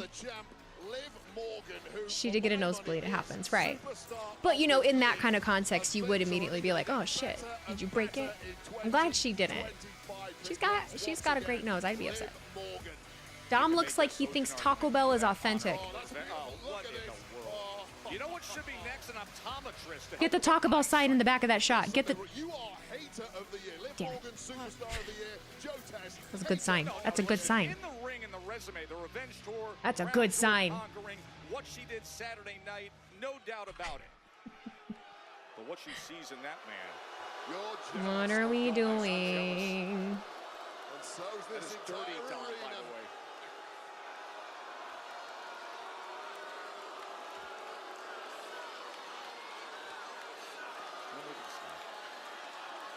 She's so proud too. It's a girl holding up that sign too. Fuck yeah. Everyone, please put your hands together welcoming the greatest women's world champion of all time. Mi güerita. I don't think you guys really heard what Daddy Dom is trying to say. He's trying to say that I am the greatest women's world champion of all. When my hand goes up, your mouth goes shut. You didn't try the hand thing. Cry more. Wait. Thank you, Daddy Dom, because without a shadow of a doubt, 2024 was the year of Monday Night Morgan. Oh, be mad because we are just getting started. There are a lot of historic changes happening in WWE next year, and there's no one better, hotter, more iconic, and more dominant to lead this company to the future than me. So if you guys think I've been so great this year, just wait until next year because it lives more. Oh no. Well, if she plans on a bigger 20. She's not scared. She still has to deal with Rhea Ripley. She's over it. It's Monday Night Morgan. Who the hell invited the bitter and vengeful Rhea Bloody Ripley? Liv! You're gonna wanna stick around to hear what I have to say. Look good, Rhea. Guess what? Nobody in this arena cares about what you have. Liv, shut the hell up! Oh shit. This has gone on long enough, so it's time that we settle this once and for all. Adam Pearce, he's made it official. You're looking at the #1 contender for your Women's World Championship. And Liv, I can see into the future too. And the only thing that you can really get excited about is the end of your title reign, because I will be the new Women's World Champion. And all that you'll be left with is your little chicken tender slut. Oh, she said slut. He's hurt. He can't believe it. He said, "Excuse me." That one hurt. That cut deep. That cut deep. Oh. At the feet of the champ Liv Morgan, including Ripley. Nia was #1 contender. Now she'll have to defend against Rhea. He's gonna go cry in the back. Excuse me, Seth, I know you're on your way out, but Adam Pearce just made it official. You're Took the gonna chain get off. exactly what you want. You versus CM Punk, and you're gonna...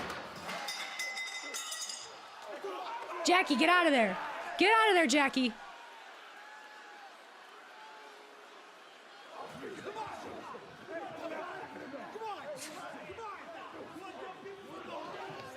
Seth, what are you gonna do? You just gonna stand there and watch, or did you leave?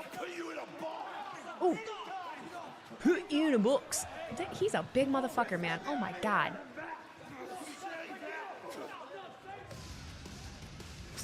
Seth didn't do shit. All right. He's gonna go eat some chicken tendies now. He's gonna drown his sorrows. Drown his sorrows away. Zolly. Hello. feel like doing that. What's this one?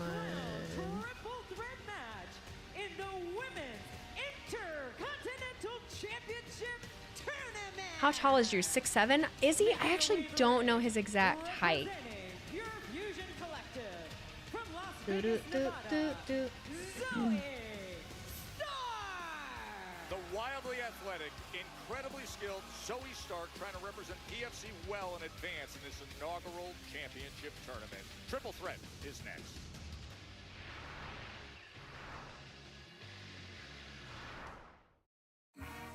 Sorry, I'm gonna pay attention to what my lips were saying. Sorry. The PFC Twitter vids they've been doing have been hella funny. Shayna has great comedic timing. He had to crouch for a selfie. Drew 6'5". How tall is the tallest NFL player?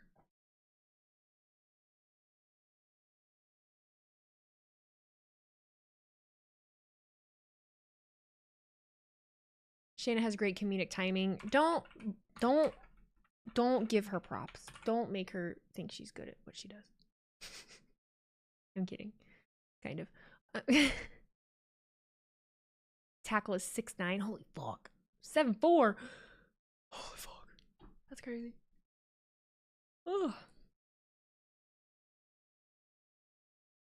I saw a lot of people in the midst of like the Liv Rhea segment saying that they're tired of this, and it, like, I get it, but at the same time, I don't really feel like it's that serious.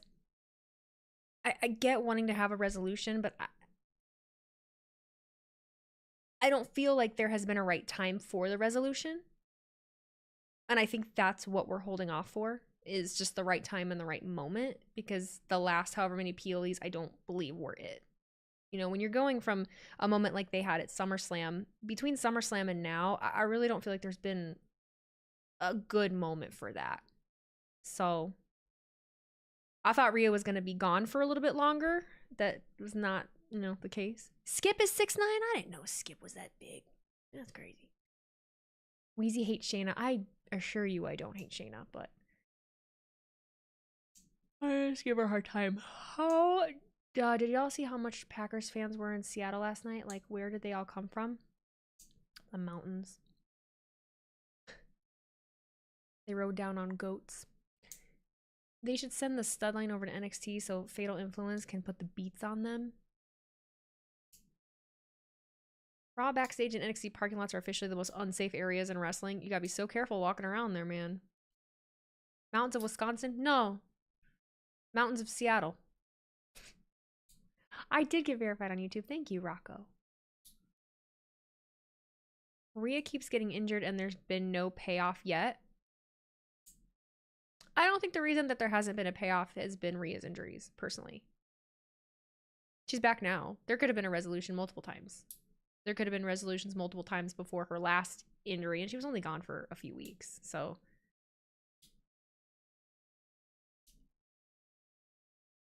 I just think it's a matter of just the right moment, right thing happening. Maybe the right time of someone returning. God, we could have Charlotte. I mean, we could have Charlotte involved in that. Who fucking knows? Maybe Rhea wins the title back and fucking Charlotte shows up. I don't know. Maybe they do that on the first Raw of Netflix, you know? Alexa, I think it makes more sense for it to be Charlotte than Alexa, but I get it. You're thinking Charlotte took out Jade? But why? I'm with you. I'm with anyone, like, but for it to be Jade, for Charlotte to take out Jade, who's just in a tag team at the moment, like, what would be the motive of that? Would it have something to do with Bianca? Because it's Charlotte? Nah, I need more than that. I need more than that. I need more for someone to just be like, oh, it's Charlotte because Charlotte's not around. You gotta convince me. You gotta convince me. That's something that creative would have to come up with. You motherfuckers ask me on a daily basis shit that I don't know, and I'm spitting stuff at you, and you're like, I don't know. Now you're talking to me like me. What?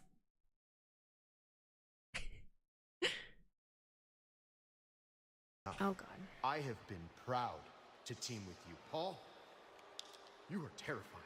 And you two are big and powerful. You don't need me anymore. You don't need anybody. Oh, wow, what are we talking about? Just that we're done with the Wyatts. We did what we set out to do. We beat the Wyatt You're not Six. done with the And Wyatts. now I can go on my own separate way, and you can go on your separate way. Don't say another word. What they did to him and what they did to her. This whole thing isn't over until I say it's over.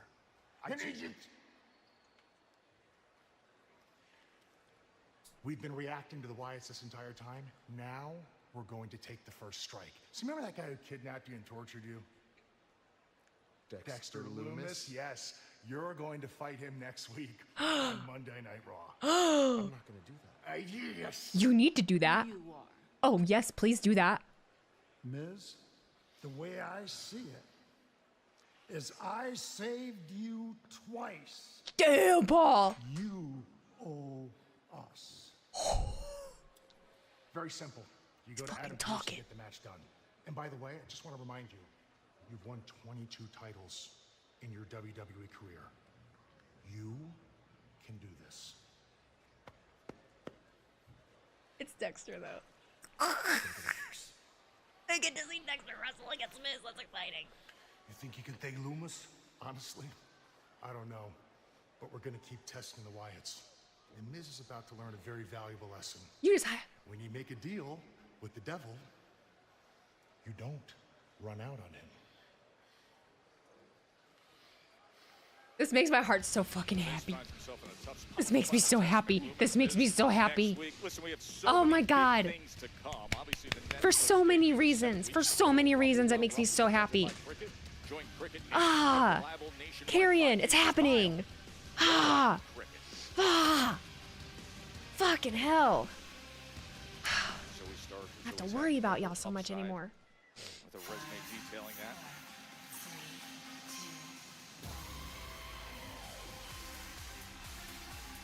And from the Philippine Islands, Caden Carter!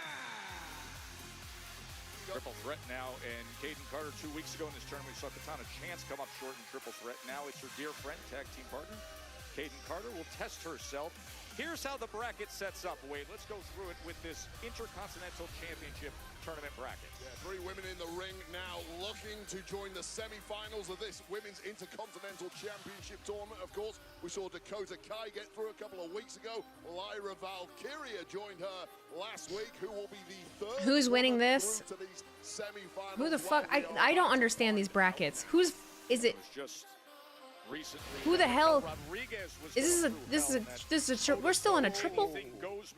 We're still doing this for the Intercontinental. I guess I didn't realize that. Raquel.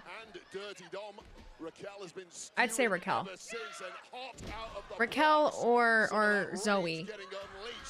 On these 2 victims in the ring with her. Now, what do you mean been incredibly rude? You heard what They split up Chance and Carter. I feel like if they did, they needed to. Natty. Who's not vulgar? She's simply one of the biggest rivalries in the entire industry, and it's coming to a collision course now that the #1 contender has been dismissed. She's been elevated to #1 contender. Hey guys, somebody made an account on YouTube called Wheezy Blonde Sucks. Not at all. And they said, Wheezy Blonde, you're a joke. Loser. I have fucking made it, baby. Let's go. Well, Rodriguez, I would say, has to be the heavy favorite in this one. Obviously, the powerhouse in the matchup. Oh, you beat me to it.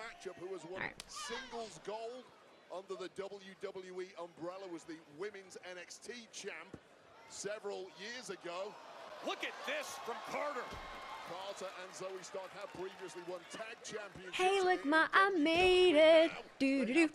Do do do do. Hey, look, ma, I made it. Right into the cover to try to advance. Had a conversation with Caden Carter earlier about this kind of experience, taking on a singles big time Wheezy. first time. on the Raw. I get a check mark for 4 hours, and I've already got a hater account. Motherfucking, let's fucking go. Let's go, baby.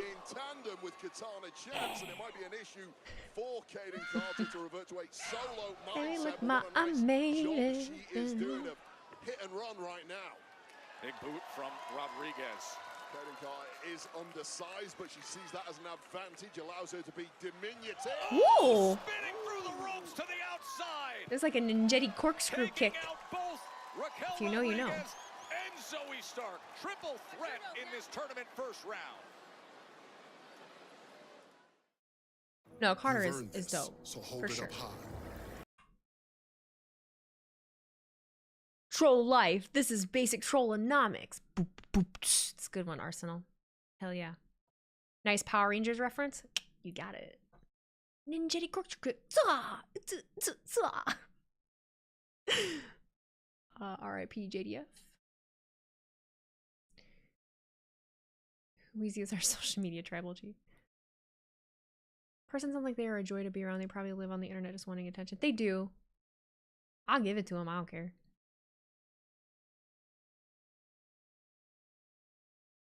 I will give the attention if you want it. Just for a brief moment in time, though. I'm not going to let you stay around forever. Can you take me higher? Did you guys see the wrestler in Chicago?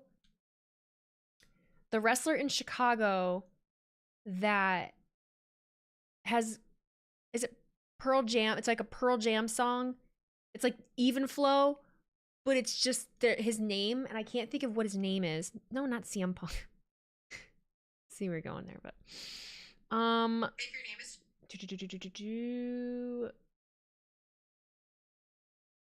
shit, is on my other account. Stephen Flo. Yeah, Stephen Flo.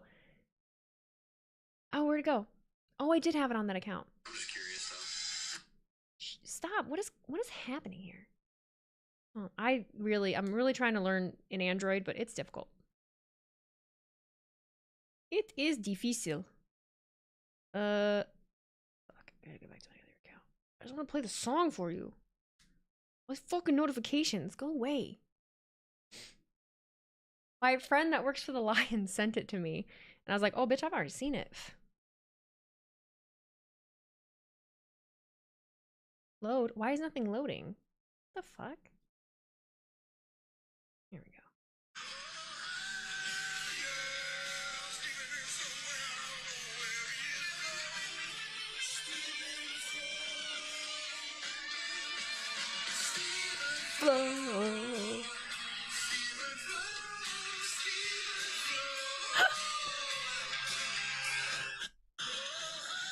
It's fucking awesome. I want to see this guy. Come to Squared Circle Expo, Stephen Flo. Please. Stephen Flo. Grunge is back, baby. Becky Lynch would appreciate it. Becky would love it. Becky probably already knows. Let's be real.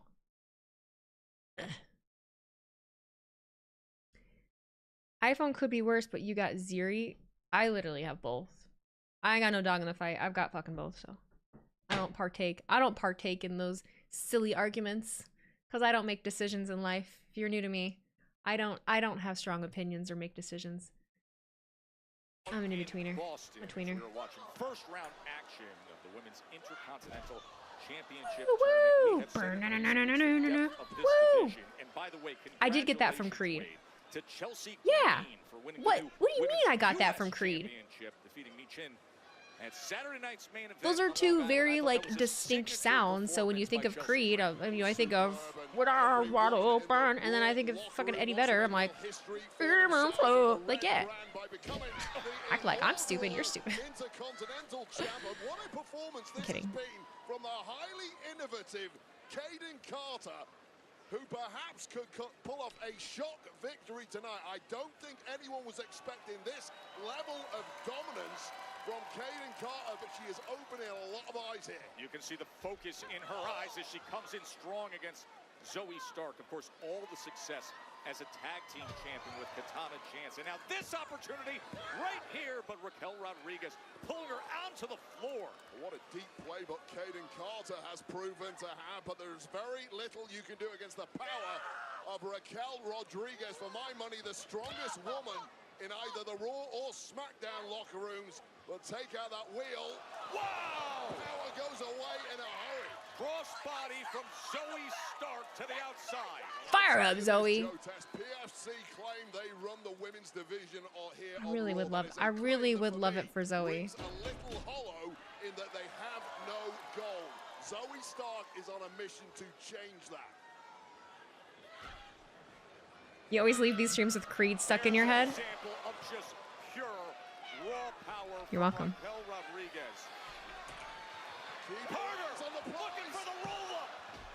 Home now. I'm 6 feet from the edge. I'm thinking.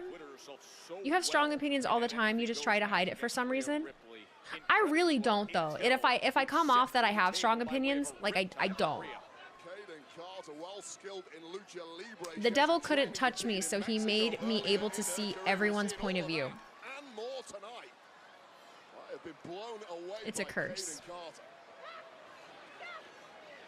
I can be easily swayed. Look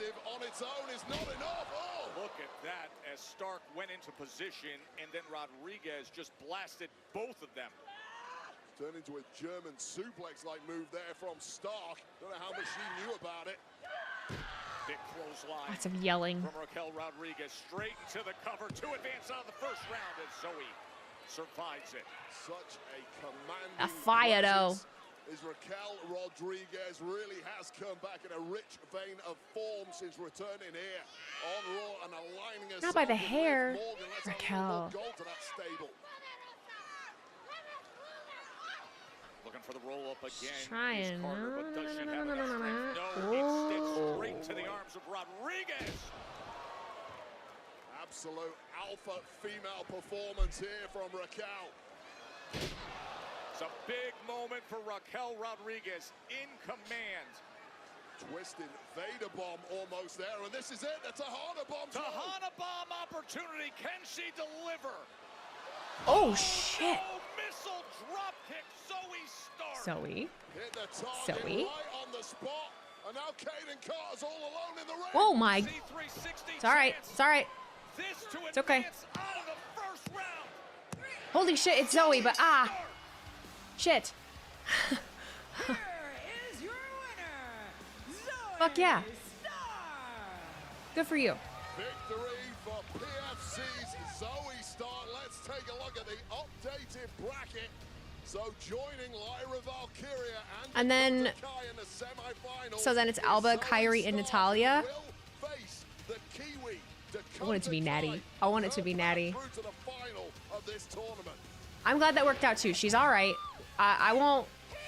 I'm not gonna harp on shit like that. That's stupid. Boston, Monday Night Raws, brought to you by Monopoly Go, where money talks and friendship pays.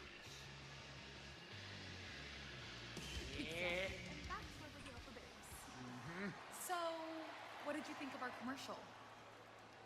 Oh God. Outstanding. Y'all influenced the influencers. I'm talking about from the squats to the lunges, the passe, the scorpion. I think I'm gonna start doing Pilates. If that son of a butch had taken y'all advice, Not the son of a maybe I wouldn't butch. beat him so easily. I was in here with mine.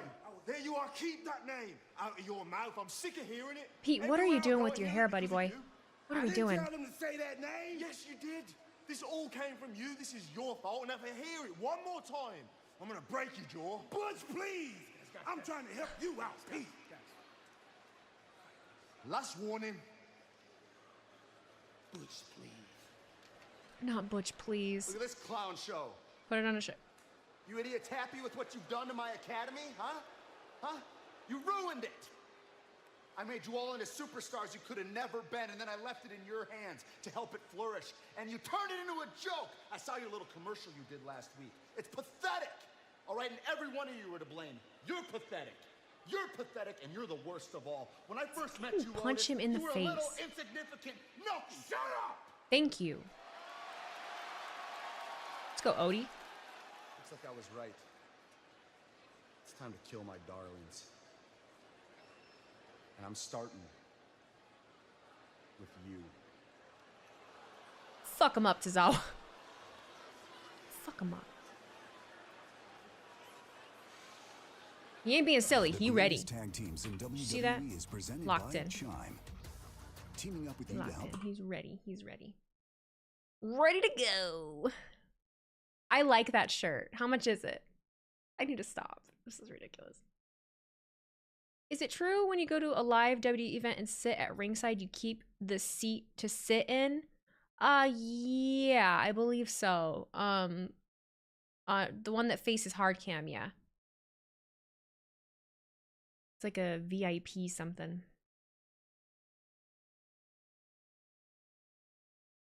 I did buy a shirt Saturday. I bought the Chelsea green shirt. Yeah, I sure did.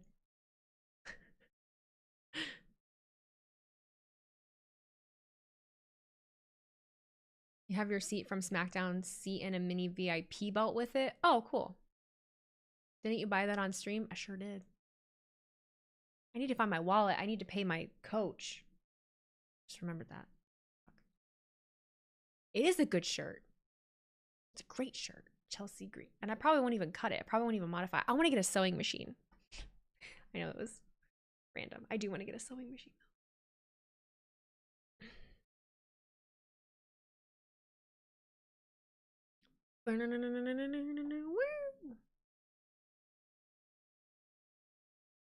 They don't have it yet, only in orange. Boo. My coach. She's my weightlifting coach. But I don't know that I want to do weightlifting anymore. She'll still program me like what she is now, but I don't know. I'm kind of digging, like, I don't know. My wrist is all fucked up again already. Like, I don't know. I love the movements. I worked so hard at it. I just worked so hard at it to do weightlifting. But I kind of really like where I'm at right now, so. You just hate that any other woman in Raw needs to go through a battle royal to become the #1 contender of Liv's title, and Rhea just needs to exist. Well, that's the story that they're telling right now. Like, how weird would it be in the middle of them telling a story between Rhea and Liv since before fucking SummerSlam, that they just randomly do a battle royal to be a #1 contender for Liv's title, and Rhea's still just there. Like, that'd be fucking weird. I don't know. Like, I don't know. Am I gonna get the OTC shirt? Nah, if I was gonna do it, I feel like I would have already done it by now.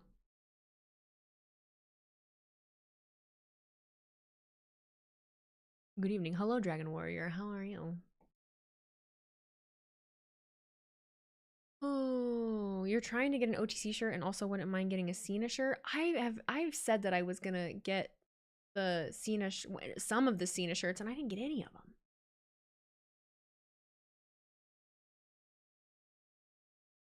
You still want the American made shirt? Do it. Do it, do it, do it. Live your life. Hey, you steady chasing the paper, just live your life. Hey. Not telling where to take ya, just live your life. Gotta get that yeah shirt. I have a yellow yeah one. I wore that to SummerSlam. I have the Yeet one. I have the pink Yeet one that I barely wear because I just didn't know the sizing. I fucked up and I bought a bunch of mediums, and I don't quite have a grasp on my size still. I'm still getting used to being, this is the smallest I've ever been in my life, so I'm still just getting used to it. And I have a hard time buying a lot of small things because I'm scared that I'm not gonna stay this small. So, and then to have a bunch of stuff that I can't fucking wear. It's like I'd rather have something that's a little too big that I'll be able to continue to wear, but then I don't like how it looks on me because it's too big. It's a conundrum. And it's kind of why I want the sewing machine. A medium women's? No shot you could fit a male medium. No, well, and that's the thing. No, medium men's. Yeah, I fucked up. I didn't know. I don't know what I was thinking. So yeah, my pink Yeet shirt is a men's medium. Oops. Out of all the Christmases you've had, what are your top 5 or all favorite gift you've received? I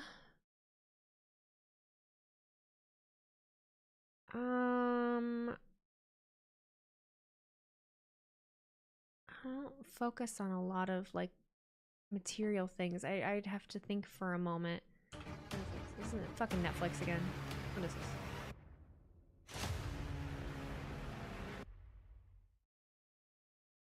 Am I stupid? Why do I never know what's happening? One of you are gonna know what that was. What the fuck was that?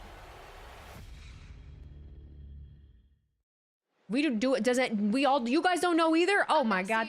With the new day, guys, I see you're still looking for a locker room, but that's besides the point. Last week, our team tried to interview you, and it didn't go well. With biased journalism, that's what they tried to do. If someone would just give us a chance. If they just, like, listen, It is a double taping tonight, Tina. Tina. But we gotta see what's going on. I'm screaming.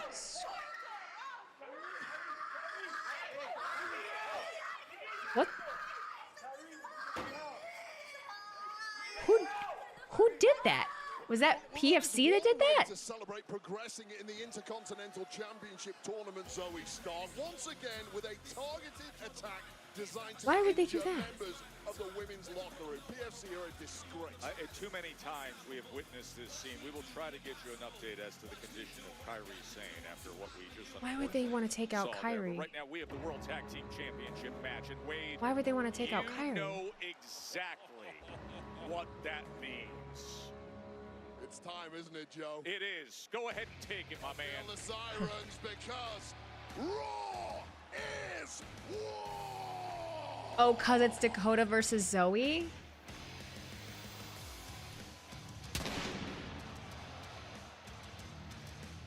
I don't see Damage Control at this point interfering with anything though.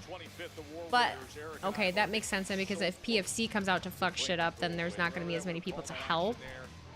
And 4 days later, by the way, Eric had a great blessing, announcing on Instagram the birth of his son Ezekiel. You're about to say this Raw feels mid.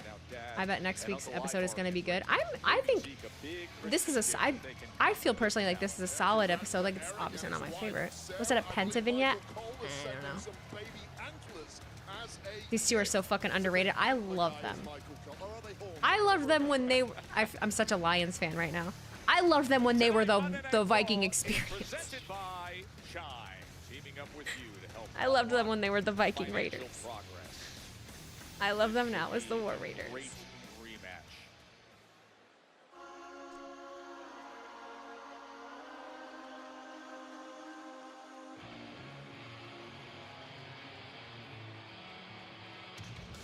Asuka will return in 2025. Oh shit.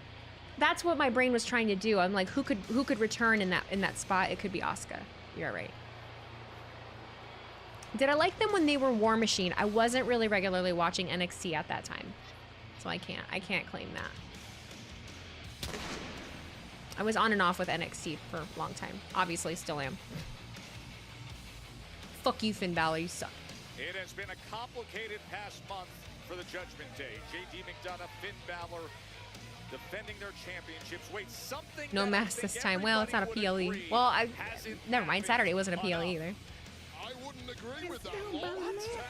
I love them when I first saw a Viking Rules match in person. That won me over.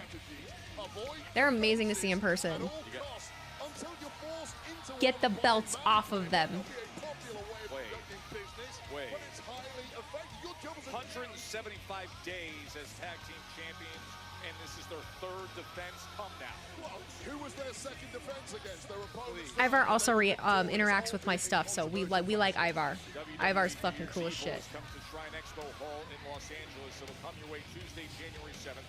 Tickets on sale Wednesday, December 18th. Where am I from? Hell. Pre-sale begins tomorrow, December 17th. You can visit WWE.com/events and register now. Isn't it a vignette for the return of the Bogeyman? The Bogeyman, is he a golfer? I'm here all night. The following tag team contest is scheduled for one fall, and it is for the World Tag Team Championship. Introducing first, the challengers. At a combined weight of 597 pounds, they are the team of Eric and Ivar, the War Raiders! War. I didn't know Tiffany was a Vikings fan either, honestly. And their opponents, representing the Judgment Day, at a combined weight of 385 pounds, they are the Sidekick ass. Sidekick ass. and Finn Balor! World Tag Team Championship match. The War Raiders against the champs. Well, Tiffy is from Minnesota. Well, I didn't really know that. Finn Balor looking to get back to winning ways after the disappointment. I'm not an encyclopedia for knowing every single place that every single person is from. I can barely remember what happened on Raw last week. Even more pointed after Liv Morgan seemingly stuck the Alter Bridge do make banging songs. They do. Judgment Day clubhouse. Very mid-Raw. I feel like this went really quickly, but maybe I'm just having fun streaming for the first time in for fucking ever. I don't know. You guys have been really fun tonight. We have like a good group in here tonight. I like the vibes. I'm loving the vibes. So I don't know. Maybe I'm just having fun. Eric and Ivar, considering what happened when they went after the titles the last time against these two. Maybe we have more fun streams when the things on TV aren't that exciting. We get to have more fun. Yeah. Fuck them up, fuck them up, fuck them up. Too strong, too dangerous, and E equals MC Oh my god. Oh my god. Damn, that was bloody painful. 350 pounds of Ivar. I haven't had to yell at YouTube chat. Maybe I'm just choosing not to. Maybe I'm growing up. Maybe Wheezy's growing up and she's learning. I did full disclosure, I recorded a video today. I did a naughty nice list of wrestling content creators and media. And there was one in particular that I talked about because I either put people over or I talk shit for every naughty or nice list nomination that I gave. And there was one in particular where I really had to think, you know, you're talking about people and you really have to think about it. And so I'm talking about this one particular person and I can't think of a moment where he has ever been negative or shitty. Ever. I don't think I've ever seen it. Even when he was ridiculed a couple times online or if something embarrassing happened like at a scrum, like he's just a consummate professional. And I thought about that. It's not Suplex, no. But I did. Suplex is on that list. Not Conman, no. CVV. Yeah, CVV. Has never responded. That, and to my knowledge, if you can find something, but it not only is just super professional and good at what he does and has never leaned into that, has also in doing that been able to be as successful as he is and do what he does, you know? And so I'm thinking about, I don't know, analyzing all of my peers earlier. I was, you know, thinking about that quite a bit. Ollie David. I do have Wrestle Talk on there. I have 25 personalities. Was Ross on the list? Yes. Ross is on the list. Oh my god, I forgot about Chaotic Good. Oh my god. I gotta send him a headshot for the thumbnail tomorrow. Which one is the chair guy? The chair guy. Oh, that's Santi. I mean the guy that just had the chair. Would I ever want to get interviewed by CVV? Absolutely, I would want to be interviewed by CVV. I just don't feel like I am at all interview worthy. Like, at all. You love Wrestle Talk. Quizomania got you through COVID. Wrestle Talk got me through COVID too, just keeping me up to date with everything that was happening in wrestling. And even before and after.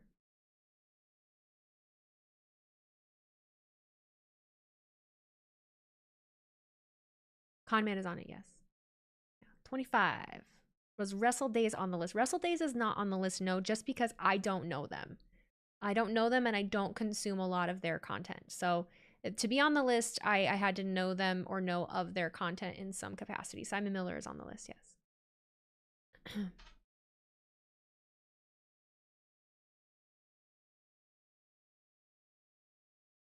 I know, Santi, but we rated the guy and you joked about the chair with him. That's who I was thinking of. That was Con Man. Talking about Santi's chair. You love Wrestling Days. Wrestling Days, older guy, bearded.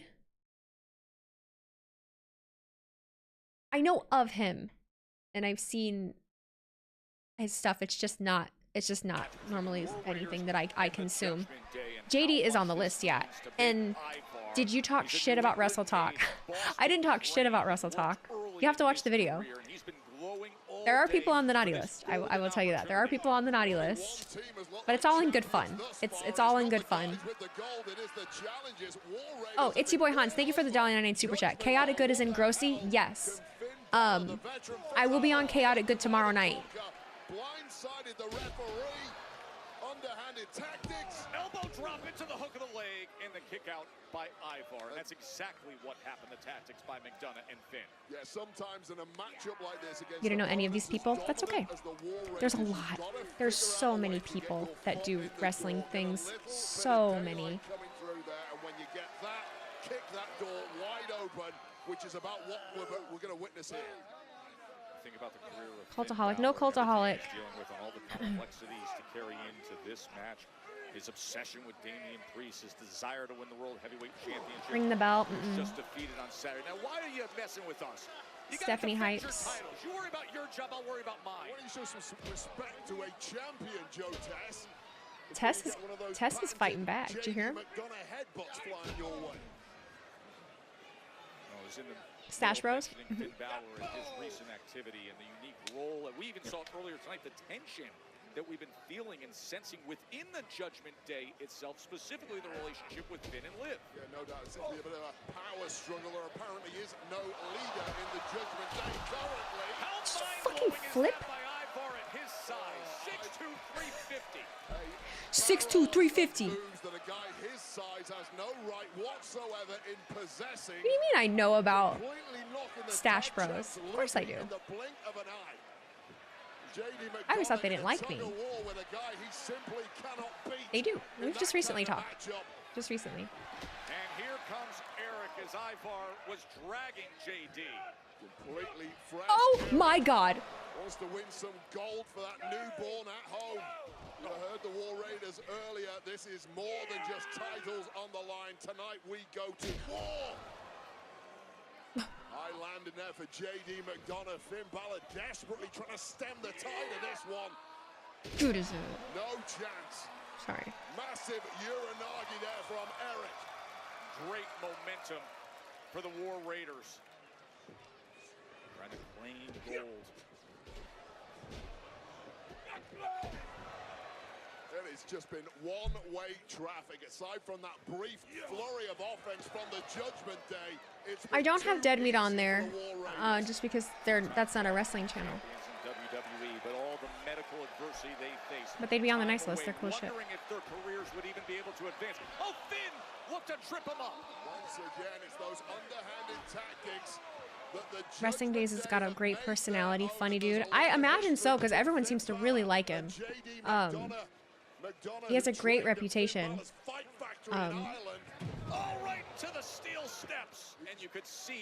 Viewers pretty much universally seem to really like him.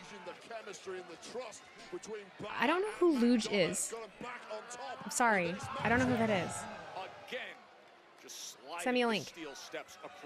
Denise Salcedo, yes. I know I don't. Shut the fuck up, Finn. Oh my God. What the champs do? Shut up. You have a fucking partner out there helping. Because at the end of the day, Vibe guys, I have 2 of them. is on you. You are a fighter, and this is your reward. Modelo, the mark of a fighter. At Domino's, 2 or Do more you know medium of That's two-topping Freaking pizzas Wrestling? give you They are cool people and also Lions fans. I don't think I do. But when you add on I don't think I do. I don't think I do. Every single bite is a new combination. BDE and Afro. Add a dip cup when you mix and match tonight at Domino's. I don't know Luge, no. So you have to understand, I was never a huge, before I became a creator, I was not a huge consumer of creation. You have to remember, I have the attention span of a flea, and I don't watch a lot of TV in general.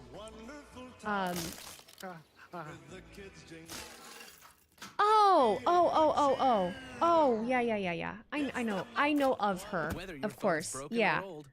I've never spoken to her. I know very little about her, but I do know that. It's your last chance to get iPhone 16 Pro with Apple Intelligence. I just didn't realize. And iPad and Apple Watch Series 10, all three on us. You watch more wrestling content creators than me. That's surprising. Well, when you work in the space too, it's inevitable. I mean, you just start getting to know a lot of them.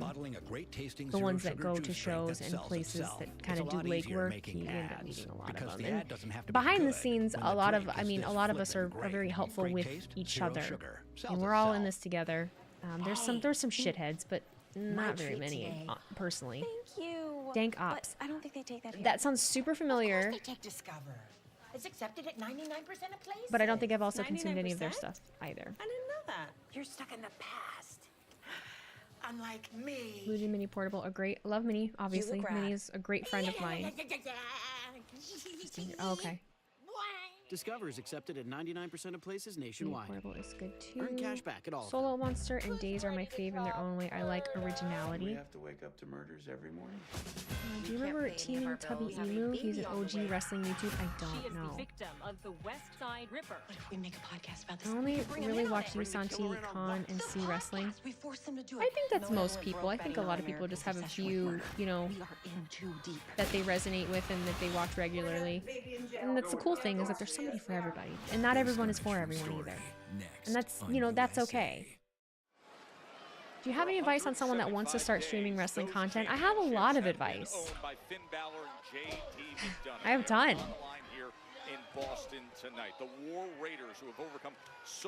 Oh, I didn't mute the commercials. I'm sorry. I muted it for me, but not you. My bad. My bad. I only watch you, BDE, and the great one. I appreciate all of you that include me, especially if you have a small list and I'm one of the people that you watch. Like, genuinely, thank you. I appreciate it. Really, you're helping me live a little bit of a dream, and I hope I can do you right next year. I have a lot of really cool, exciting things next year. Next year, 2025, is going to be fucking 20 times cooler than this year. I promise you. I've just had a rough month and a half that fucking knocked me on my ass. But going into 2025, stick with me, I promise. I'll make it worth your while. You only watch 5 people and a half for years because of the autism? The tism. I'm with you, buddy. Okay.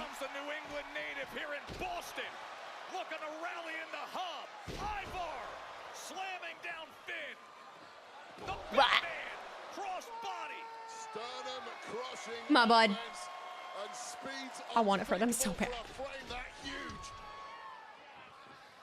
Oh my god. Is this the moment?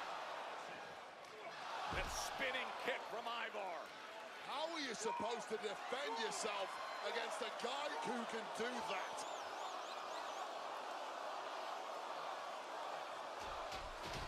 Oh my god. Against Finn Balor. And he's going for it.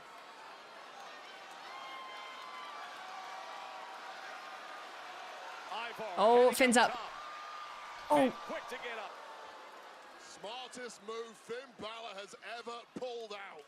Get the hell out of the way of a flying Ivar at any cost. Now JD. They're looking to muscle up Ivar from that position. You've got zero. JD! Oh my god! Hooks the leg to become the champ. Finds a way to survive it with the kick out. Keep going, keep going. The ropes there from Big Ivar. But JD McDonough showing championship durability for the win. And Finn comes flying in. Now the heavy artillery is coming out. First of all, this off the second rope from Ivar that did not get the job done. And then this pop-up power Combination again broken up. And Simon Miller's a good dude. Simon Miller's a good dude. I enjoy listening to Corny. I do. I'll admit that.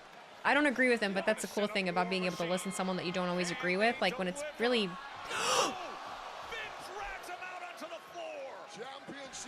No.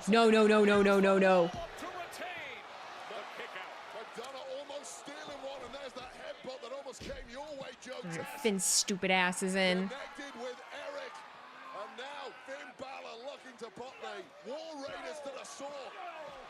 Smart offensive attack by Eric against Finn. And that knee to the back of the neck of Balor. The sling blade by Balor. Just textbook Balor. He's got him lined up. Running shotgun drop kick. Signature Finn Balor as he tags JD in. Incredible tandem offense from the Judgment Day. Moonsault.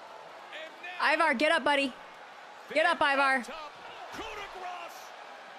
Judgment Day Ivar. in complete control to hold on to gold. But Ivar with the Come on. Come on. Come on. Damn it.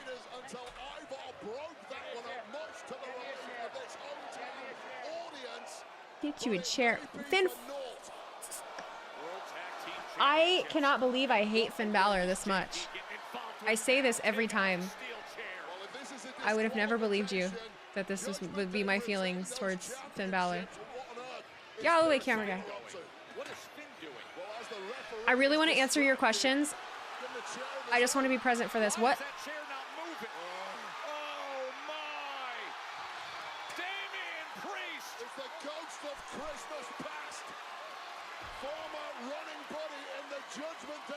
They're gonna win. They're gonna win. They're gonna win. They're gonna win. They're gonna win. They're gonna win. Come on. Come on. Come on. Damian Priest held on to the chair. War Machine. Do we have new champions? Fuck yeah! That's awesome. Oh, that makes me so happy. That makes me so happy. People that are gonna remember that they're tag champs. Oh my god. Let's go. Oh my god, you guys are gonna make me cry. Don't do that. Don't do that to me. There have been a lot of great point guards for the Boston Celtics in this building with massive assists. But none Deserved. than what Damian Priest Deserved, just deserved, did deserved. for the War Raiders, who over-delivered. Oh my god, they got pyro. Oh. Oh, that's so wholesome. All right, I know everyone's Oh, busy. that makes me so happy. Oh, that makes me so fucking happy. Oh. Awesome. Awesome, awesome. Someone said YouTube spoiled. I'm so sorry. I stopped paying attention to the chat like 5 minutes ago. Okay. For that reason, because I did not want it ruined, because I love them and I would have rage quit the stream. We were talking about people that we watch. First of all, how do you feel about that? I thought that was great. Awesome ending. And of course, Ivar was getting emotional. I mean, look at everything that they've been through as a tag team. The fact that they're still there, they were able to make it through all the bullshit. You guys remember, they were the fucking Viking experience. You know? They were the Viking experience. And had their identity ripped from them, and they just tried to make it work. They just made it fucking work. And they still were amazing to watch. You always knew. It's just, nothing clicked. They were the Viking experience for 2 weeks. I understand that. But no, T-Mac said something about, like, I'm surprised that you listen to Corny. He's too angry. Corny is the kind of angry that I don't mind. I don't mind angry. I don't mind passionate angry. I don't mind, listen, when it comes to Jim Cornette, I know there's a lot of opinions about him. When it comes to Corny, angry, I feel the same way about Bully Ray. People that were in the business. Big case in point right there. People that were in the business, all right, have an understanding of working within the business and making booking decisions and being wrestlers. I don't mind listening to their anger when they don't understand something or when something doesn't make sense to them. It doesn't bother me. I have a hard time listening to some fucker that's never stepped foot in a ring in their entire life and seems like they seem like they just know, they act like they fucking know everything, and that if they were to take over a show or do something, like they would fix everything. I don't fucking like that. That's different. I can understand where Jim Cornette comes from, and I can understand so many of them, you know, that doesn't bother me. That doesn't bother me. There's so many on YouTube that do that right now too. Parky Streams, thank you for the raid with the party of 6. How you guys doing? We're just talking shit. People who never wrestled and use the word botch. Exactly. Most people that wrestle don't use the fucking word botch. There's some that do, but on a public platform, bro, I mean, sis, watch Corny's AEW pay-per-view reviews. I don't have any interest in watching AEW pay-per-view reviews from fucking anybody, because again, I don't watch AEW pay-per-views anymore. So I don't want to watch a review of something that I don't watch.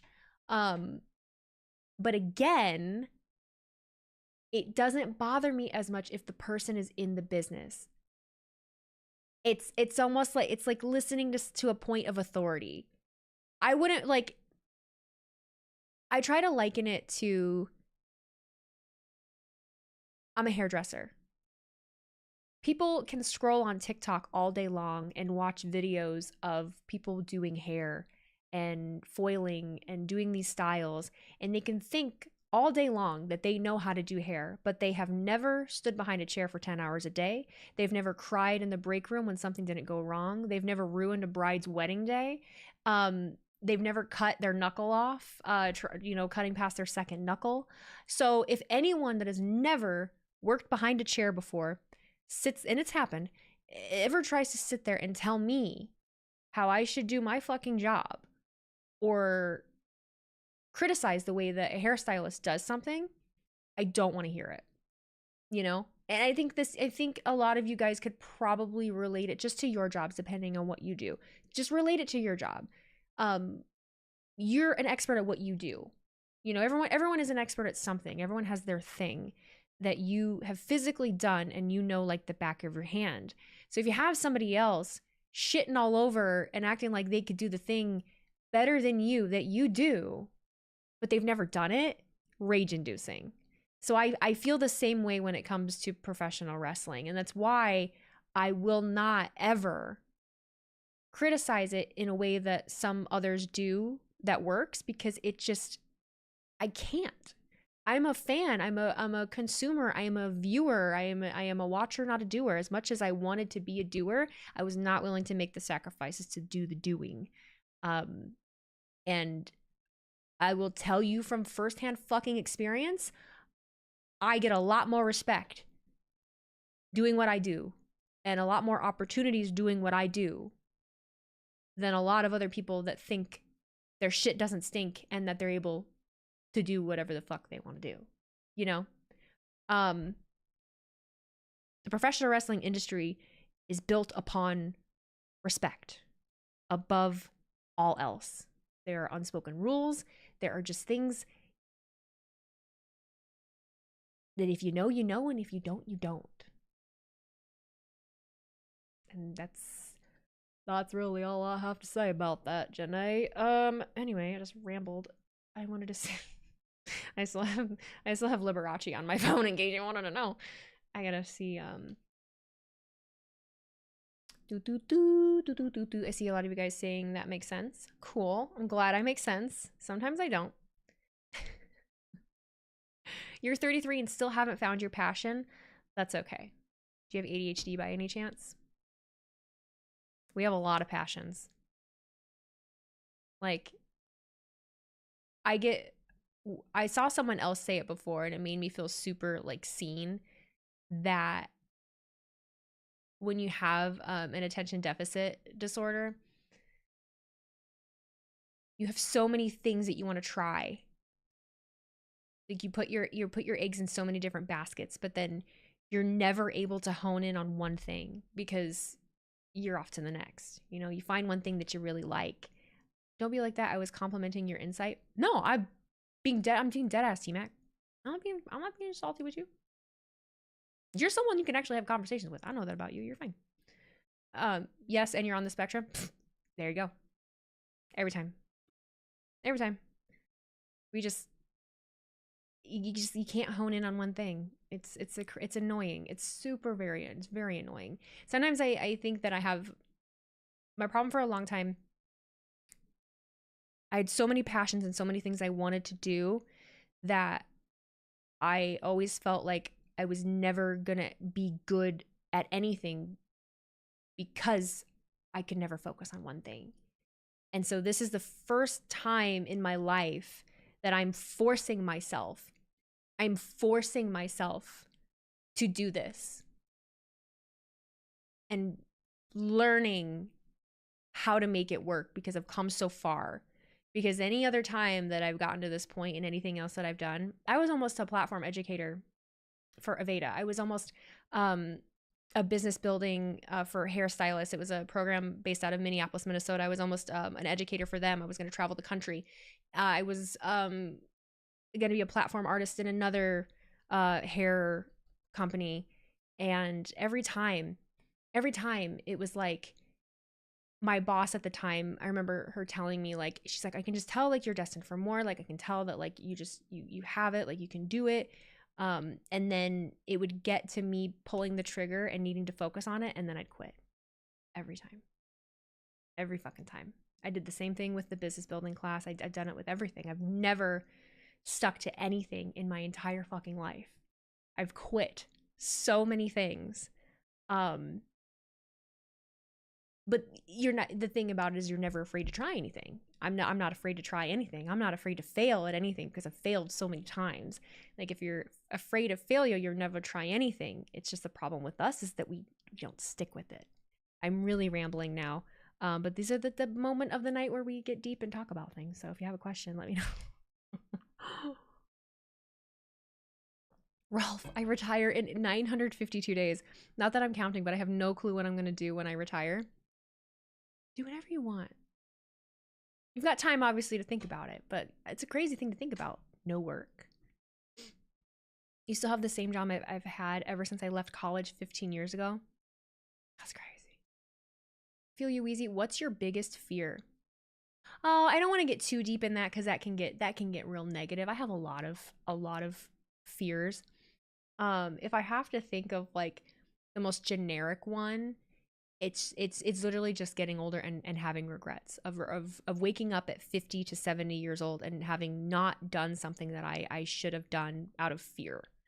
So I am very lucky that I am in a position where I can take those risks. And I'm also very lucky that I have a partner that is supportive of me taking those risks, because not everybody has that. If you want to do something like this that's unconventional, you have to have someone in your life that's supportive. Otherwise you won't do it. I hear the worst things from some people that try to do something like this and then have the person in their life belittle them and be like, oh, you're doing that, it's fucking stupid, or you're doing that fucking recording thing again, like making fun of them. That would end me. That would ruin me if the person in my life made fun of me for doing this. Because it's fine when other people do it, but when the people that you care about and love do that to you, it's a different kind of hurt, where you just want to quit, where you're like, oh, fuck it then. Like, I feel stupid. I don't want other people to think I'm stupid. Like, I love these people. And that's another reason I will never make anyone feel stupid for liking something. I think that's the most vile thing. That's the most vile thing that you can do to a person. But that's the thing about being like a neurodivergent, whatever the fuck, you want, whatever label you want to give people. That's the cool thing about being one of the weirdos, is that I don't think anyone else is a weirdo. You collect whatever the fuck. Yeah, you're 40 something and you paint whatever action figures, like models. There's just so many different things that we like and collect and do that we're also very similar. Very few people get into the art of professional wrestling or anything like this and aren't a little spicy, So while we'll like argue about dumb shit. Like, we all come from the same place and we have an understanding of each other. We just tend to get wrapped up in arguing about like preferences and opinions and things like that. A college music teacher told me the best advice: if you make a mistake, of course you know, but the audience most likely won't. So stay confident and keep playing like you meant to do that, and they'll rarely notice. Absolutely. Absolutely. It's hard to find something that you're passionate about and invest your full energy to it. I felt like I've quit or half-assed a lot of things. I don't think that's an ADHD thing. Maybe it's just a human, just overwhelming thing. You know, we have a lot, just as humans in general right now. I don't want to get super deep on you. I don't want to do that to you. But like, historically, we're at a place in time where we're very different from any generation before us. Not, and any generation is different from the one before it, but we have a lot on our plates. Unfortunately, the generations before us have really, really fucked things up and put us in a place where we have to wear a lot of hats and we have to do a lot of things. And a lot of us had, I think, visions of what we wanted when we were younger, and then you got to the point and you did it, and now it's harder. Like, if you always wanted to have a family, you know, having a family right now is a very hard, trying thing, on top of like childcare and the cost of living and food, and like, that's a lot. You know, it's a lot to do. Or if it wasn't your choice at all, you know, and it was just happenstance that like, oh, you know, had a child early. Okay, and then you had to figure it out, and maybe you didn't stay together, and like, you know, there's just a lot of things that happen in being a human that are complicated, and I don't think we like give people enough grace and credit for that. Like, if we just like sat down and had conversations with other people and maybe understood each other a little bit more, I think we'd have a lot less. I think we're all a lot more alike than we realize, is what I've noticed. I love this part of the show where we get super deep. I gotta get the victory of the War Raiders up though, real quick. Did I take chemistry for hairstylist? Yes and no. Hair school is an interesting animal. You only need to know a couple things when it comes to like chemistry and hair styling, hair whatever, cosmetology. Sorry, it's cosmetology. I have a cosmetology license. Having ADHD and Asperger's is a huge challenge in many situations for me. I really want to record cover songs, but when it comes to actually recording, I never find the time. At 32, I'm back in a program for schooling with radiography. My biggest hurdle in life is a love life. Asperger's makes it hard for me to connect with people, and sometimes I wish it wasn't a part of me, but other times it really helps me. Accepting that part of yourself probably is a really hard thing. Really, really hard thing. But find someone that understands that. One thing I will say to the youngins in the chat: don't worry about what people think or say. Do what you want to do. Once you hit your late 20s, people are worried about their own things. They don't care about what you're doing. Enjoy your life, but at the same time, handle your responsibilities. But I don't know, make time for your passions. And yeah, everybody. Oh wait, my first wife went to cosmetology school. People often shit on it, but I saw her go through it. It's for real. Yeah, but cosmetology school fucking sucks, dog. We're all in a private podcast episode of Shootin' the Wheeze. This is what happens when Wheezy has sleep and is feeling better. This is me. I feel like I haven't been around for a couple months. I feel like I've fucking been living in a hole somewhere. But this is me on the reg. I'm sorry I've been a piece of shit the last 2 months. I just got to make sure I, you know, keep up with it. That's the hard thing. The very, very hard thing. For someone who has been diagnosed with ADHD and Asperger's, I feel you. See, we all have a lot more in common than we realize. I've always wanted to be an actor, but my drama teacher ruined my love for it because he was awful and also threatened me. There's so much of that. There's so much of that where there's someone out there that like ruined it for you, right? You want to get into wrestling streaming? I was wondering if you have any advice. I have a lot of advice. It just depends on like what part I really want to focus on. Because the first thing I usually say is, why do you want to do it? If you want to get into wrestling streaming, okay, why? That's the first thing. Identifying your why. Why do you want to do it? Is it because you love it and you want to share it with other people? Is it because you just want to have a public platform? Is it because it's a hobby that you want to try? Like, you definitely have to understand why, because that dictates like the level of commitment that you have to it and how much time you're going to spend into it. Wheezy Waiter once said, just do it. It will suck, but you will get better. But you will get better. I love Wheezy Waiter. My name is Wheezy Blonde because of Wheezy Waiter. I loved Wheezy Waiter when I was a teenager. I still love Wheezy Waiter. But my name is Wheezy Blonde because of Wheezy Waiter. And I also implore, like, anyone that wants to get into wrestling streaming, you have to find the thing that sets you apart at this point in the game too, just because there are so many people that are wrestling streaming. It's just not enough to be a reactor anymore. He wasn't trying to, sorry, I wasn't trying to step on your toes. You're not at all.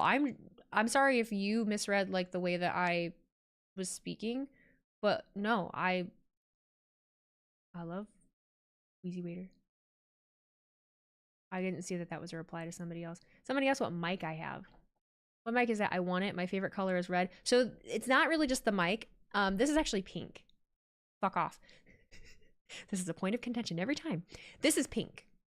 But the lighting settings that I have make it look red. I'm wearing red. That's red. This is pink. I know it doesn't look pink, but it's fucking pink.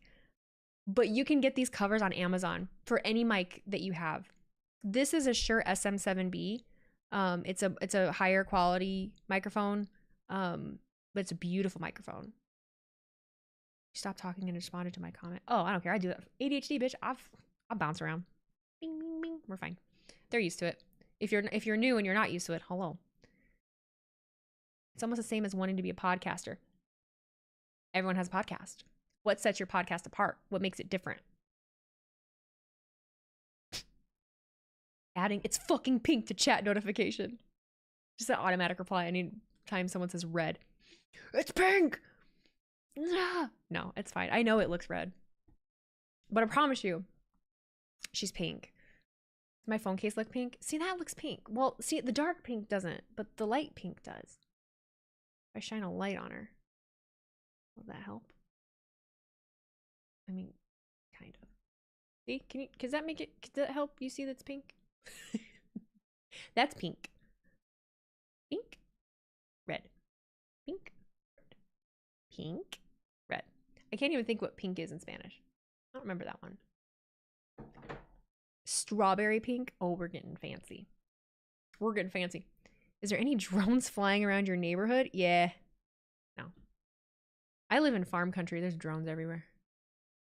What I was saying, if you want to do it, do it. You may fail, but you miss every shot you don't take. Maybe you can be the next big thing. You will never know until you try. Go do scary things. It's one of the, like, I take it as such a compliment that El Pinko. I take it as such a compliment when people in my life tell me, I can't believe you do that, or that's so crazy that you do that. They don't really grasp like what it is I do, or some of the places I've gone by myself, the big events that I've gone to by myself, the strangers that I've met, just going to a big place, just to be able to do what I do because I want to. And I think a lot of the imposter syndrome when it comes to me is that I know full well that I am not a dictionary of professional wrestling. I just love professional wrestling. I have a shitty memory that comes along with ADHD as well, and my memory retention. Working through that currently in therapy myself. I'm therapied as fuck. But I try not to be the annoying fucking therapy person. Like, I don't like using words like triggered and healed and trauma. Like, I don't fucking like doing that. If you do, that's totally fine.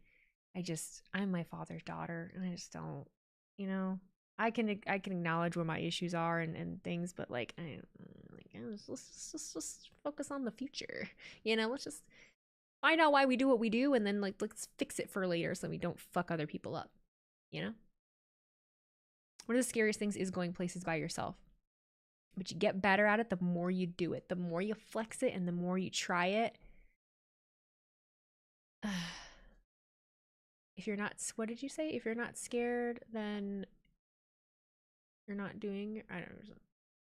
You don't like using the term moveset. I also have a big chunk in like, I don't know the names of all the moves. You know, I don't know the names of all the moves. I forget specific moments.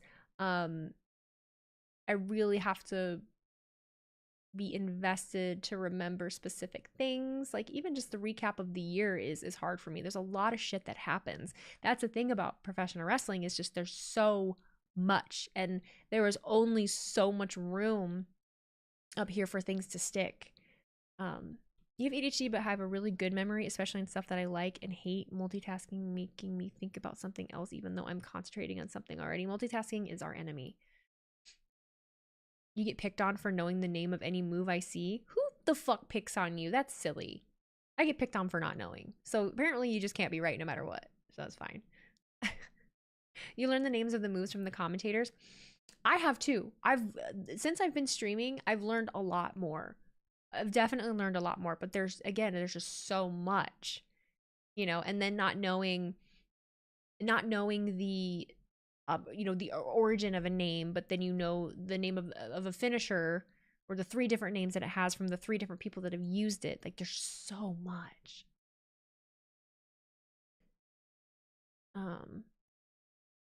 You never try to therapy people. I'm just old by modern standards, so I have life experience and a shitty childhood, so I feel like I am very qualified. For sure. For sure. What was the worst movie you have ever seen when you were growing up? Flubber.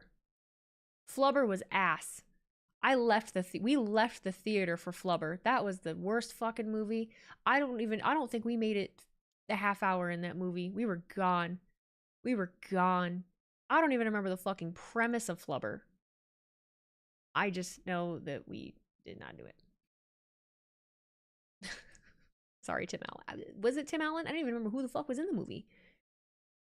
It was not good. Not good.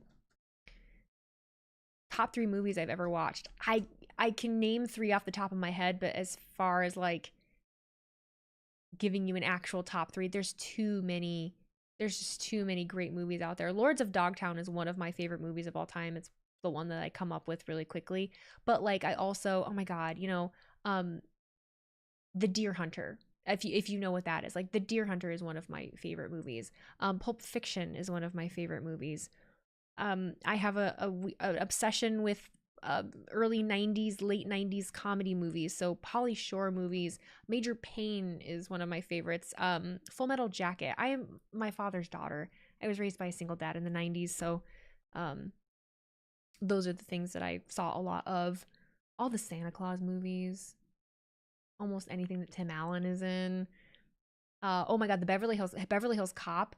Eddie Murphy. We've had this conversation before. I fucking love Eddie Murphy. I thought Robin Williams was in Flubber. Yeah. It wasn't my cup of tea. I like Robin Williams, but you know what? Actually, you're gonna hate this. Robin Williams was an artist. Rest in peace to him. Good soul. But his humor was not my brand of entertainment. Office Space. I fucking love Office Space. That's such a good movie. Such a good movie. Major League. Yes. Am I a Marvel fan? I am. Yeah, I always hated that Robin Williams wasn't my brand of like comedy. He really wasn't. I'm trying to think of like what my favorite movie of his is, and we really didn't watch a lot of them. I just didn't like a lot of them. Wasn't my jam. Jumanji, I never saw the original Jumanji. Yeah, we were not Robin Williams people. Hook, that is one that I've seen. I've seen Hook. And I like Hook. Tom Hanks movies. Big. Castaway. I like Pretty Woman. I like 90s movies. 90s movies are just an era of cinema that we just won't get back. Forrest Gump, that's a good one. What's Eating Gilbert Grape? I could just keep fucking naming off movies to you. And I don't watch a lot of new movies these days because Friday. I have seen all of the Friday movies. Yeah. My dad was a big Kings of Comedy guy. My dad was an NWA fan. Like, it's one of the, yeah, it was where I grew up.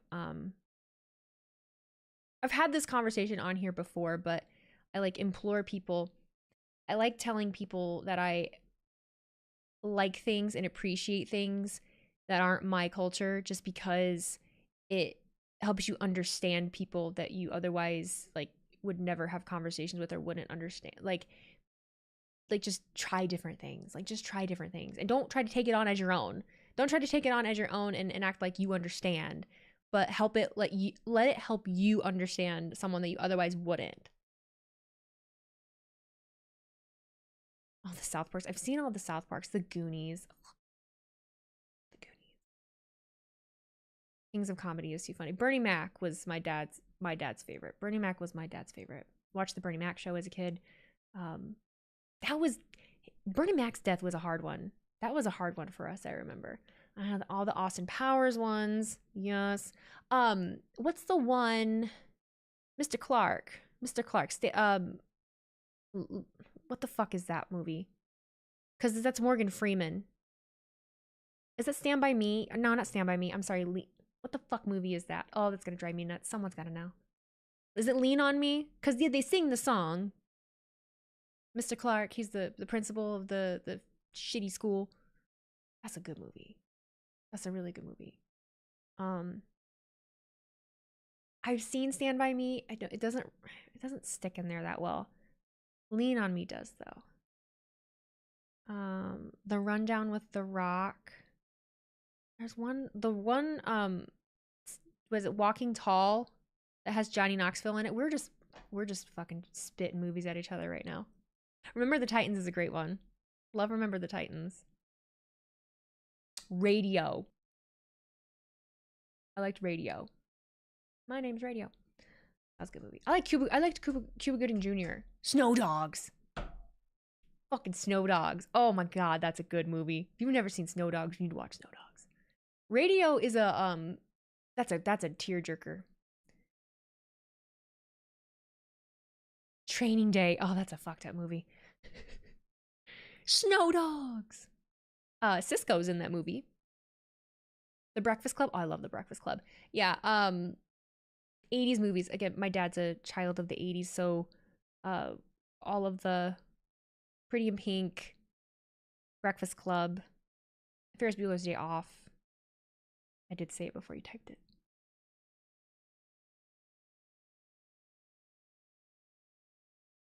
Or his dad is the old bearded Eskimo white guy.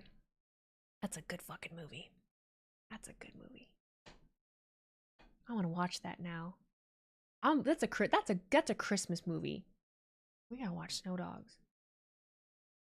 We should have a movie day. I owe you guys that. Cool Runnings. Oh my god, that's a good fucking movie too. You guys are reminding me of so many movies that I forgot about. See, I just don't like today's movies that much. I don't know what it is. There's something wrong with me. You always wanted to be a teenager in the 80s. I would have loved to have been a teenager in the 80s or 70s.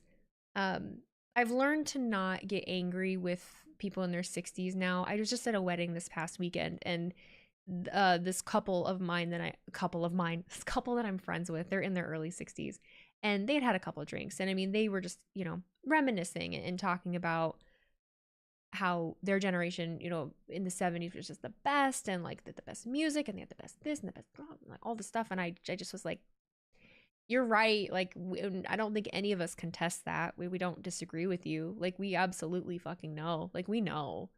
It's just one of those things too where we know that, but there's absolutely nothing we can do about it. Like, my reality of my generation is what it is, and so there's not a whole lot, like, there's not a point to me like craving for something that can never fucking happen. I can never be a teenager in the 70s because my dad was a fucking child in the 70s, so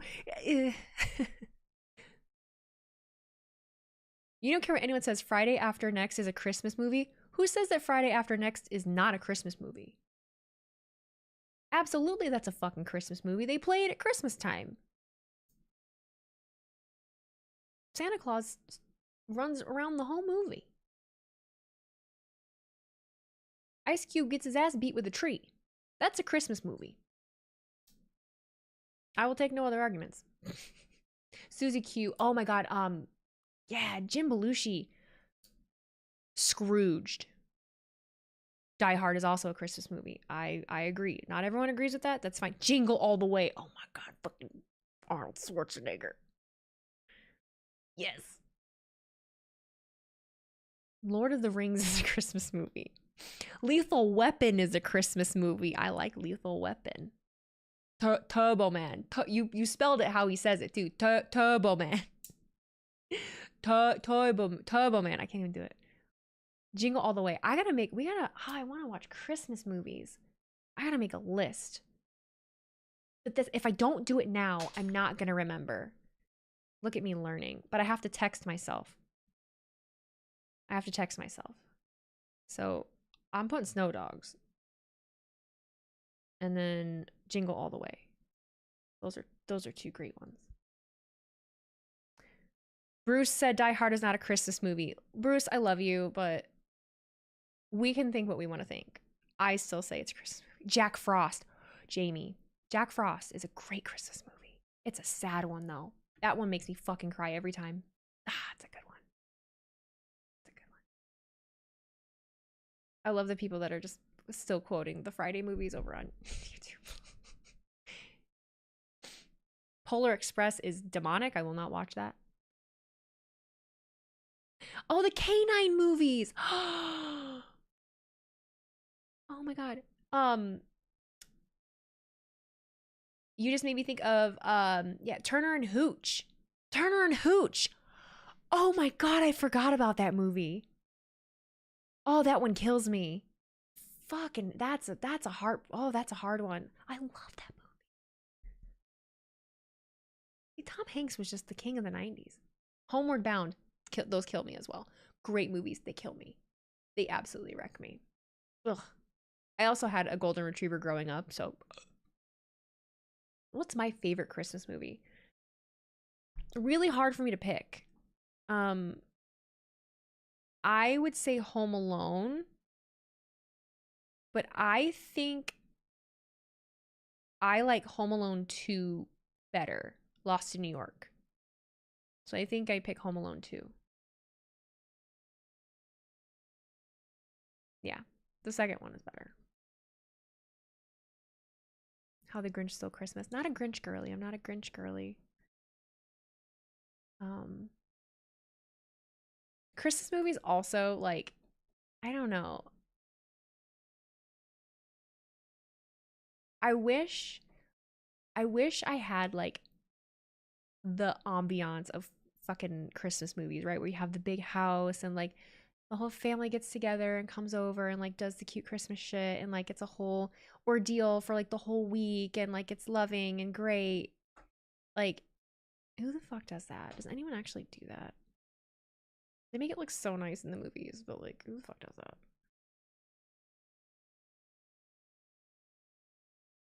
There's two different versions of Jack Frost. The version with Michael Keaton and the horror version about a killer snowman. Yeah, I know. I know. I think Kevin McAllister becomes Jigsaw later on in life. I'm so happy for Macaulay Culkin. Oh, I've just seen the fuck out of it. I just saw someone say the "You'll shoot your eye out, kid." What movie is that? A Christmas Story?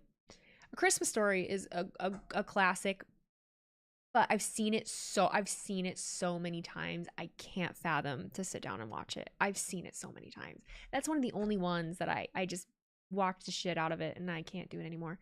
I just thought of one and I lost it. Because okay, so this is Christmas Story lore though. This is like 90s kid lore. You either will know this or you won't, because I don't even remember if it was a Disney movie or if it was like what was it, like ABC family movie. It was called Christmas Every Day. It was called Christmas Every Day. The star was Eric Von Detten, and he made a wish. I forget if it was a shooting star or what the fuck it was, but he made his sister, he hates Christmas. He hates Christmas. And he's a little bitch about it. He's the older brother. And his little sister makes a wish that it could be Christmas every day. So he fucking wakes up. I don't even know how many days in a row it is, but he wakes up every day and it's Christmas every day. and it's Christmas every day until he does Christmas right. So as long as he's a little shit and he's an asshole to his sister, he wakes up the next morning and it's Christmas again. It's a good one. If Eric Von Detten, if you guys watched Brink, Team Pup and Suds and everything, the main character was played by Eric Von Detten. I can't think of what his name was in Brink. Yeah, it's like Groundhog Day, but Disney Channel original movie. I would love to find that one and watch it also. Christmas every day. It's a good one. Brink is in that, yeah. Brink. Oh, what the fuck is his first name? What's a movie you can quote the hell out of? Almost any Adam Sandler movie. One of my favorite Pauly Shore movies is Son-in-Law. So I can quote the fuck out of Son-in-Law. Biodome. Forgot about Biodome. Biodome's a good one. Andy Brinker. What about the horror movie Santa's Sleigh with Goldberg in it? Oh, I never saw that. Ace Ventura. You're gonna hate me. But I feel like this checks though, with what I've told you thus far. Robin Williams wasn't my brand of comedy. Jim Carrey wasn't my brand of comedy either. The only Jim Carrey movies that I think I actually really liked, I liked Bruce Almighty. And yeah, I know I suck. Oh, I liked, was it Me, Myself, and Irene? I think I liked that one too. Ace Ventura, I've seen it. It's not my favorite. I know. Liar, liar. I know I've seen it. Yes, Eric Von Detten was Andy Brinkman. That's what I just said. The Mask? See, I don't like The Mask. Happy Gilmore, I can quote the fuck out of some Happy Gilmore. What was I looking up? Oh, Liar, Liar. I honestly never really saw... I've never seen Liar, Liar. I don't think I've ever seen Liar, Liar. No, I definitely haven't. I never really saw any Jim Carrey movies until I met my husband. That just wasn't our brand of comedy in my household. Didn't like it. Wedding Singer. Oh, he's losing his mind, and I'm reaping all the benefits. You eat pieces of shit for breakfast? No. I have seen The Breakfast Club, yeah. Eternal Sunshine of the Spotless Mind. I did see that, but I think I only saw it one time because I think my heart could only handle watching it once. A Man of Culture Got Married. A Man of Culture Got Married. I never really watched Malcolm in the Middle, but speaking of Frankie, a couple things popped in my head. You were talking, a couple of things. Frankie Muniz was in, oh God, Big Fat Liar. Big Fat Liar. It had Amanda Bynes in it. And I don't know the name of the guy that was the Hollywood actor that was in it. But I love that movie. Max Keeble's Big Move. Fucking love it.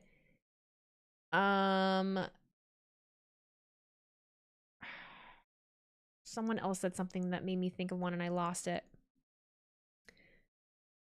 Oh God, the Airheads. I forgot about the Airheads. Yeah, Max Keeble's Big Move. Good Burger was so... I didn't mind Good Burger. I was so like hit or miss with like Kenan and Kel. I really liked Kenan and Kel's show. Right? I liked Kenan and Kel's show. I liked them on all that. But when it came to just having one whole movie of Good Burger, I don't know. Wasn't my thing. Agent Cody Banks. Frankie Muniz is a NASCAR driver. Is he? My Dog Skip was a real sad one. I don't watch sad dog movies besides Homeward Bound, so I never watched My Dog Skip. I've never seen Marley and Me.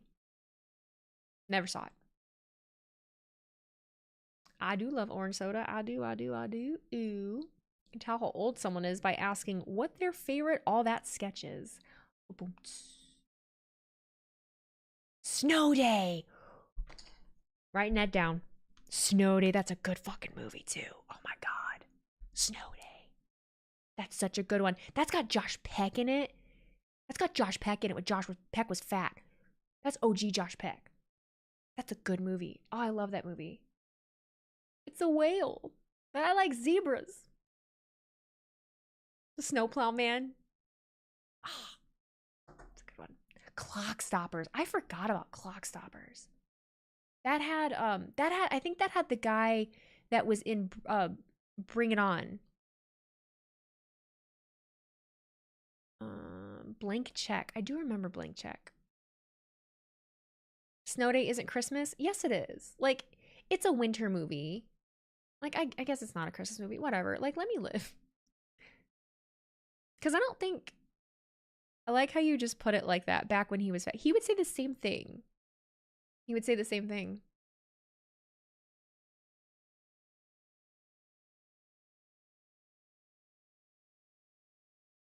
You can't take it as a derogatory term. You can't take it as a derogatory term. I look to eradicate that from society.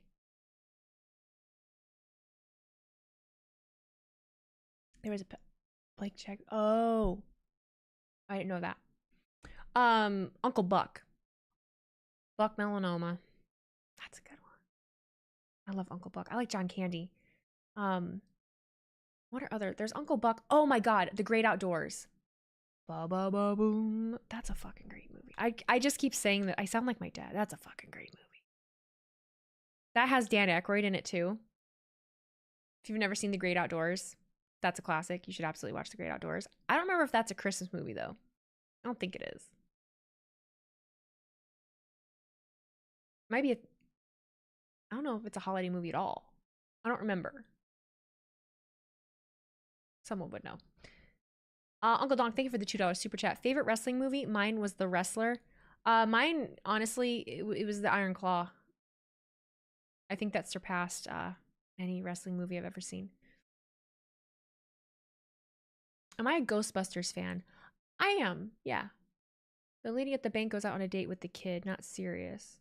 Oh, well, I think a lot of the times with older movies, you don't excuse it, but you have to remember the time period that it was done.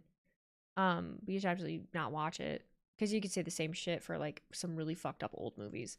You just learn from it and let people, like you are to me, just being like, yeah, that's not cool.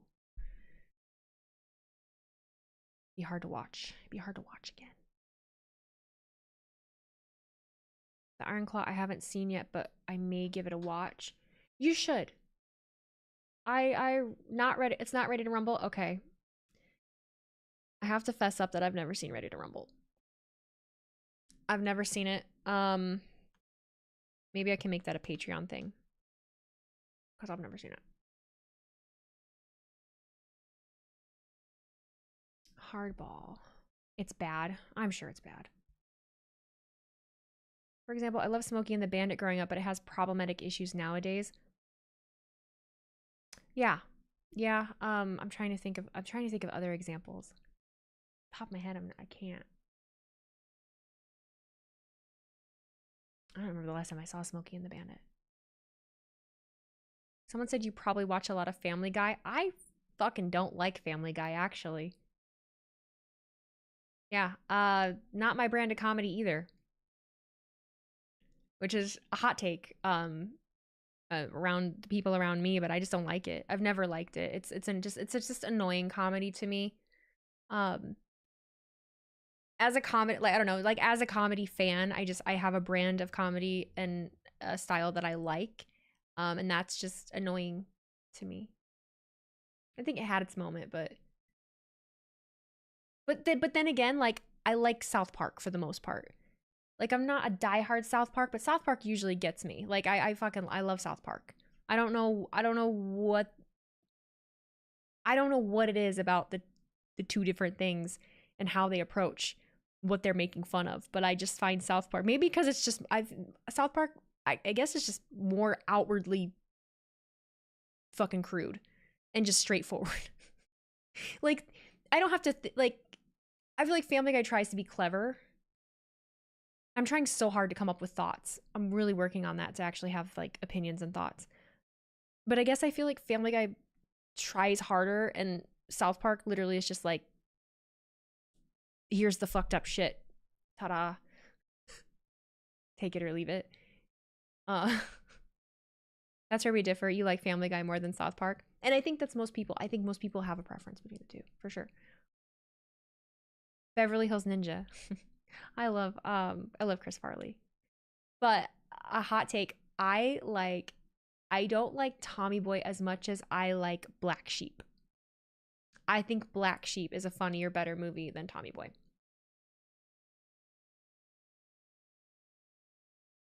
Family Guy's cheap heat. Family Guy isn't what it used to be. They were much more clever with their jokes in earlier seasons. They have different writers. Hardball is one of my favorite. Oh, okay. I keep seeing you guys talking about Hardball. I do know Hardball, and I had not seen Hardball until I met my husband as well. My husband was a baseball player, baseball dude. See, I'd never seen Hardball until I met him. Bears are getting destroyed. Oh my god, I cannot believe it. I cannot believe it. Fresh Prince is your all-time favorite comedy sitcom. I feel like I agree with you there. I agree. Another hot take. I don't fucking like Friends. I don't know if any of you are fans of Friends. That's fine. It's a very it was on Netflix, and so a lot of the girlies rewatched it. I fucking hate Friends. It's so annoying. It's so annoying. It's not, again, I don't like Seinfeld. I don't like Seinfeld. Oh my god, someone said that at the same exact time I did. Mark G did. I fucking hate Seinfeld, but my dad also hates Seinfeld. Do I like Living Single? I don't think I know what that is. I don't think I know what that is. Big Bang Theory? I used to like Big Bang Theory. And then, I don't know, my frontal lobe developed and I fucking hate it. Or we just had it on so much as background noise that I can't stand it. Like, I don't know. I don't find it super funny anymore. You like Friends, Seinfeld, and Frasier? Frasier never bothered me too much. Bob's Burgers. I've never watched Bob's Burgers. What was it? I have a friend that tried to get me to watch. Oh, God. You're gonna hate this one. Rick and Morty. I don't like Rick and Morty. Yeah. My friends really tried me hard. Like 3 different friends from different friend groups really tried to sell me on Rick and Morty, and I just don't fucking like it. I have seen Always Sunny. Also not a huge fan. Parks and Rec I like. Living Single. Is that Queen Latifah? I don't remember this. Maybe I do. Like I've watched it, but like storyline wise, I'm such a wrestling fan. Nothing sticks, but I absolutely remember watching this. Don't remember what fucking channel it was on. It came on with Martin. I remember Martin. I liked Martin. The barbershop movies are good. I do like the barbershop movies. I like Ice Cube. I like Ice Cube. I like Cedric too. How I Met Your Mother, I never watched it. I never watched Scrubs. I watched In Living Color because my dad. I did watch Drake and Josh. I watched some Futurama. I liked Everybody Loves Raymond, oddly enough. That my grandparents watched Everybody Loves Raymond, and I don't remember hating that. I also liked King of Queens. Home Improvement. I do like Home Improvement. Yeah. Shows that you like to binge. I don't like to binge. I am not a I cannot sit for that long and watch TV.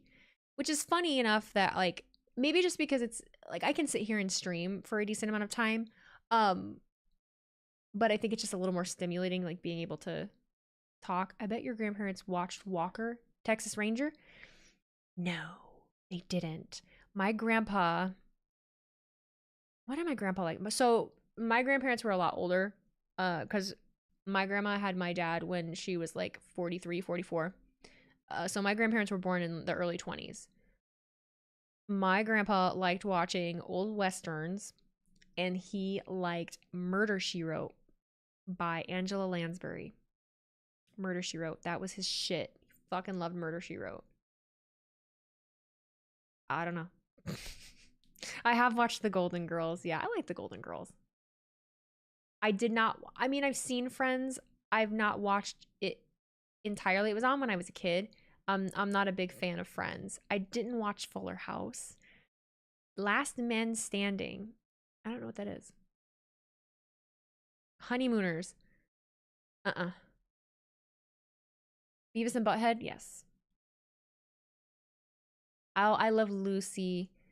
I Love Lucy is an interesting one to look back on, because like I like it and I don't at the same time. Your grandma loved Murder, She Wrote. Fucking Angela Lansbury, man. She was a G. She was a G. Saved by the Bell. Wasn't a huge Saved by the Bell fan. 90210. Yes. Three Stooges. Yeah, my grandpa liked Three Stooges too. My grandpa liked MASH also. We've been talking about old shit for so long. Oh my god. Oh my god. You should give the Community a try. What Community? Dukes of Hazzard. I've never seen Dukes of Hazzard. Celebrity Deathmatch. Definitely watched that. One Tree Hill. I did watch One Tree Hill. Yep. Did watch that. I stopped watching Shameless after season 4. I stopped watching Orange is the New Black after season 2. I watched Degrassi, obviously. I fucking love Degrassi. I tried to rewatch it not too long ago. I didn't make it too far. Did I watch the darker version of Fresh Prince? I couldn't get into it. There's a darker version of Fresh Prince? What do you mean? Like, shit went wrong. Like, what? I watched Game of Thrones, yes. It's just called Bel Air. No, I didn't know that. Last Man Standing was Tim Allen's show after Home Improvement. Oh god, I do know that one, and it's annoying because I don't mind it. It's on one of like the fucking local weird channels, and we always have it on. And I wanted to hate it, but I don't fucking hate it. I actually like it. So yeah, Last Man Standing. I do like that one. That's got the guy from Princess Diaries in it. Fuck is his name? Cheers and Frasier. I don't mind Cheers. Degrassi during COVID. You're the same age as Manny, Emma, and Sean on the show. So wild to think about. I never watched Gilmore Girls. I never watched Entourage. I watched Sister Sister. Not Justified. Don't know what that is. I saw the movie Harriet the Spy. I never watched Smallville. Boy Meets World? Yeah, I watched Boy Meets World. I tried to watch Girl Meets World too, but I didn't stick with it. I fucking did watch True Blood. And that was like a recent, like I revisited it way later in life. Moesha. I liked Moesha. Moesha. Have I watched The Boys? I did watch the original Teen Titans. Fuller House was super cringe, but I watched the first like 2 to 3 episodes of it. I couldn't get into Ugly Betty. I did watch Sabrina the Teenage Witch. I liked Two Broke Girls. You're learning a lot about me. The wrestling people are coming in like, that Raw sucked. And we're like, we're fucking talking about TV right now. I'm kidding. No, we're not talking about wrestling right now. We're talking about Moesha. Didn't watch House. No, I didn't watch House. I'm trying to think of stuff that I actually liked. Like, what did I really like? I didn't watch Buffy. I did watch Sons of Anarchy. I watched Sons of Anarchy in its entirety while it was on TV. Was obsessed with it. Was very much obsessed with it. I watched Jersey Shore in real time also. I was a sophomore in high school, I think, when it started. And we used to have Jersdays when I first met my husband. We had Jersday as our date night. We fucking watched Jersey Shore on Thursdays at his house. So, you gotta watch House. If you watch House, you'll understand T-Mac. I've seen like memes of him. Yellowstone. I don't like Yellowstone. I tried to like Yellowstone. I just bitched to my husband about this last night. I don't. If you've watched Yellowstone, I feel like you'll understand this. I liked the prequel or whatever the fuck it was. Like the two prequels, I liked more. What was the one that had was it Tim McGraw? Was that who was in it? I don't fucking know. I liked that better. 1923 or 1883, either one. I liked both of those better than Yellowstone. You just took the words right out of my mouth. Someone said, Slayback said, I tried to watch Yellowstone, but I couldn't stand Beth. I fucking hate Beth. She is the worst goddamn character on a TV show that I've ever met that I've ever seen in my entire life. I don't like her. Her and the dude, that's why I was talking about it. Because her and the dude, Rip, they are getting a spinoff show, I'm pretty sure. I fucking hate her. And every middle-aged woman that I know is like, Beth is just the epitome of what every woman wants to be, or she just says shit that's so real. And I'm like, she's fucking annoying and psychotic. Like, huh? In the prequels, is it the same family? Yeah? Yes. It is.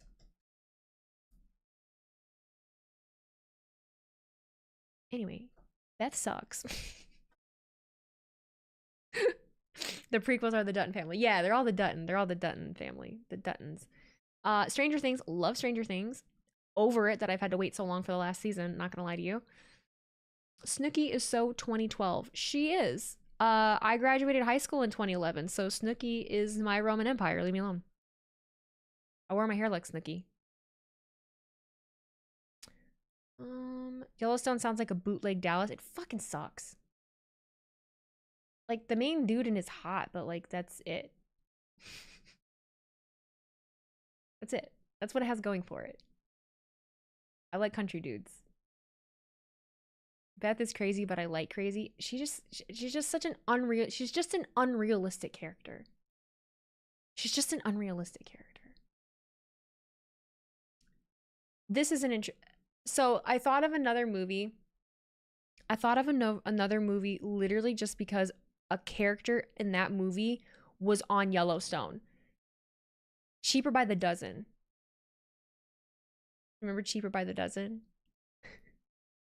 The oldest daughter is in Yellowstone. Like, I don't even remember. She was like the Greenpeace like protester or whatever that ended up staying with what's his nuts, the fucking old guy, Beth's dad.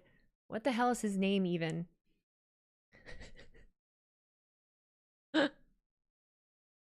Wheezy different old school wrestling on Saturday Night Main Event and shows too. All right, Dan. Stranger Things will always be one of the best shows. It's great. I like different shows. Chappelle's show. I do. I like Dave Chappelle. Cheaper by the Dozen got a remake? Fuck that. No. You give me Hilary Duff and Tom Hiddleston. It's not Tom Hiddleston. Tom Felton. The fuck was his name? That's not Tom Felton. And that Tom Felton is Draco, isn't he? Who's the guy that was in Cheaper by the Dozen?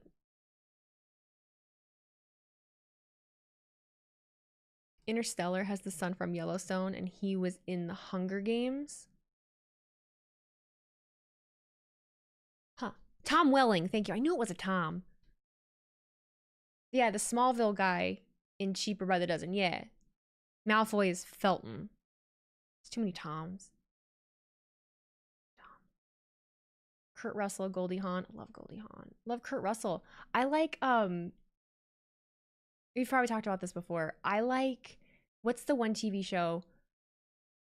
It's on Paramount right now. Sylvester Stallone. Tulsa King. I really like Tulsa King. I like this last season of Tulsa King a lot. I like Sylvester Stallone. It just was like fun, good, different shit. And I like the one guy in it he's cringy as shit, but his name's Garrett Hedlund. And he was in Tron. That's where that, look at that full circle that I just made. All of that to get to there, because you said Kurt Russell. Which, is Kurt Russell even the one that's in Tron? I don't fucking know. Regardless, that's what I thought of. But the guy that plays Mitch on Tulsa King was the son in Tron. Jeff Bridges. My dumbass. I get Jeff Bridges and Kurt Russell confused. I feel like that's common.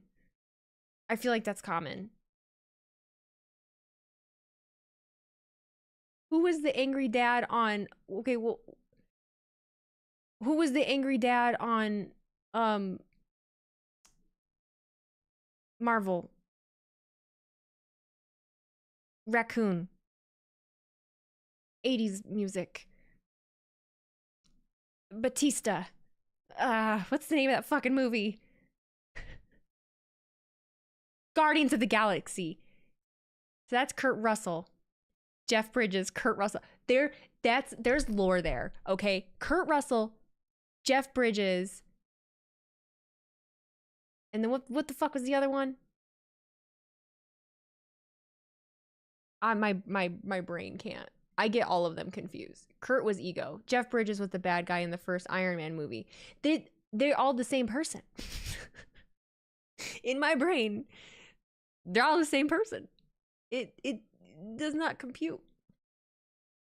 It does not compute.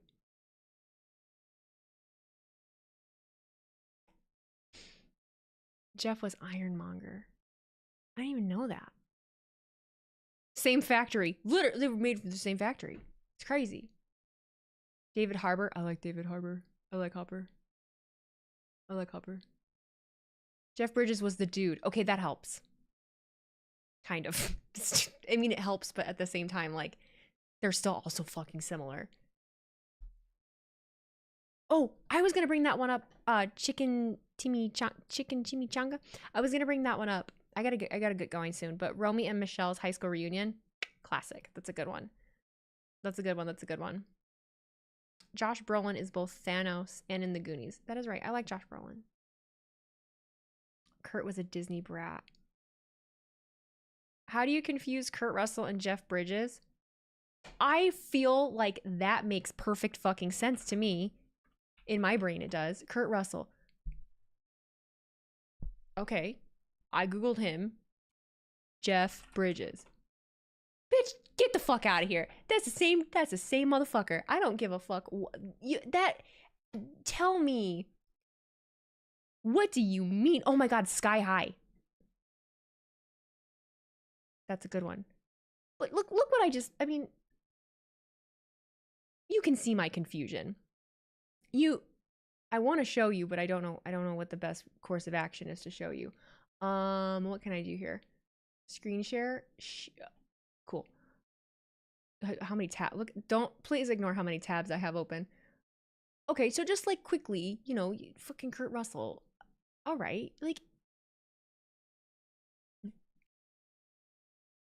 Jeff Bridges. That's the same fucking dude. They look so similar. So absolutely, yeah. Come on now. Sky High is a great movie. I forgot about that one. I just really wanted to... Is it the beard? I don't know. I feel like it's the way that they talk and the mannerisms too, though. Look at Batista with hair. I don't need to look at Batista with hair. I've seen Batista with hair. Dodgeball. You telling me Jeff Bridges and Kurt Russell ain't the same person? Wheezy, literally Jeff and Kurt look nothing the same. Look, if you can't like acknowledge what you're seeing right in front of you, I don't know what to tell you. You can keep Matthew. You can keep your superiority complex. That's fine. I'm just telling you you're wrong. Jeff and Kurt at the least look related. At the very least. We need a Kenny Rogers movie with either Jeff or Kurt. Wheezy, what about Jeff Daniels? You think he's the same guy too? Well, now I have to Google Jeff Daniels. Fuck's that? No. No. No, no, no, no, no, no, no, no. No. Now, I was about to say something real stupid. No, you know... Is it the same guy? No, it's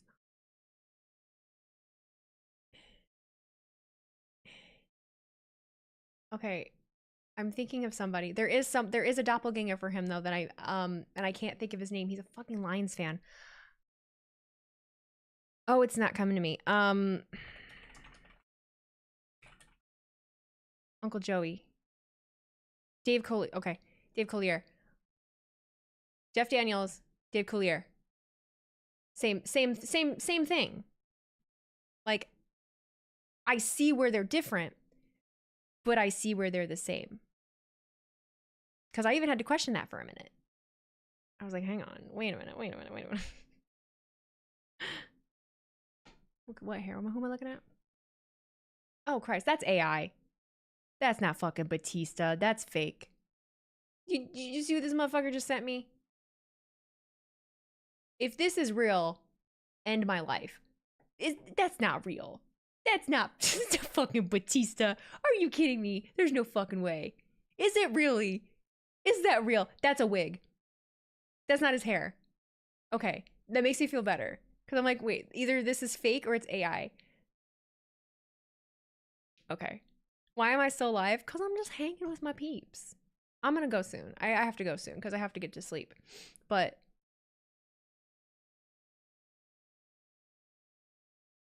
it's him for his new movie. What's the new movie? Batista posted it on his Instagram. It's for a new movie. Oh, fuck. Well, it's a nice lace front. It's a beautiful lace front wig. I'm probably not going to live stream NXT. I'm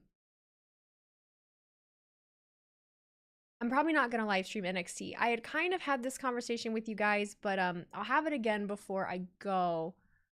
As much as I would love to stream every WWE show during the week, for me, NXT just doesn't make a lot of sense to stream.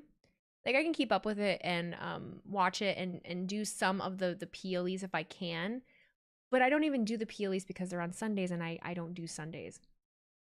And also the viewership is just really low for NXT. Not that everything is about money, but if I'm going to spend my time, I don't get any income from it. I would much rather put that time, like if I was to stream at that time, I would much rather put it into something that I can do for my Patreon. Obviously because I'm really behind on that. And I have plans for stuff on the Patreon that I need to get done tomorrow and this week. I got stuff done for YouTube today. And my editor is just fucking on it because he already got that video done. I got to make a thumbnail. Was I ever a fan of Leave It to Beaver? I wasn't. Andy Griffith's show though. I liked Andy Griffith. But yeah, I don't think NXT is something that I am going to keep on my schedule. I talked to a couple other streamers about it recently too. And I just don't think it's for me. I didn't start out doing it. What do I do on Patreon? I haven't done much of anything yet. I'm not going to lie to you. I feel really bad. I need to do that this week and get on a schedule. The last month and a half just fucking kicked my ass. But I'm going to do Match Club. So I'm going to react to specific shows and matches. I'm going to start a new thing where I am reacting to and commentating on other creators' takes of things that have happened or videos. What was the other thing I was going to do? Oh, God. I wanted to do like a monthly, just like members only stream, or like a members only Discord chat. I'd like to do like a movie watch along kind of deal. I'm gonna give you access as long as I gotta get it synced up, but you're gonna get access to all of my videos ahead of time. So like right now I'm recording and backlogging videos that'll be released over the course of the next month. All of those videos will be put on the Patreon immediately as soon as they're finished being edited. So you won't have to wait the 2 weeks, you know, to watch those videos. They'll all be out already. I have been meaning to record something for the Patreon that will show you how to do what I do as far as streaming goes and streaming tips. That will be included as a member, but it will also be available to purchase like on its own. Add movies to your Patreon. Movies like what? Like movie watch-alongs or just movies? Let's watch They Live with Roddy Piper. So what I wanted to do, and I didn't find a good way to do it. I wanted people to be able to vote on what they wanted to see me react to, and then it just, I don't know, it just didn't translate the way that I wanted it to. So I wanted to have a separate like podcast there as well, or at least podcast released there first, and then like a week later it'd be released on the YouTube.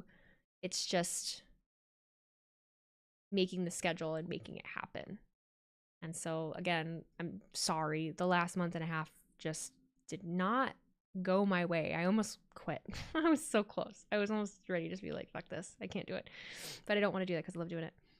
And you'll get to see like another thing with the Patreon too. I can't tell you a lot because I don't know a lot. I just know that 2025 is going to be a much different year as a creator for me. I'm going to get to do a lot of different things and be trying a lot of new things. I'm going to be traveling more. I have an agent now.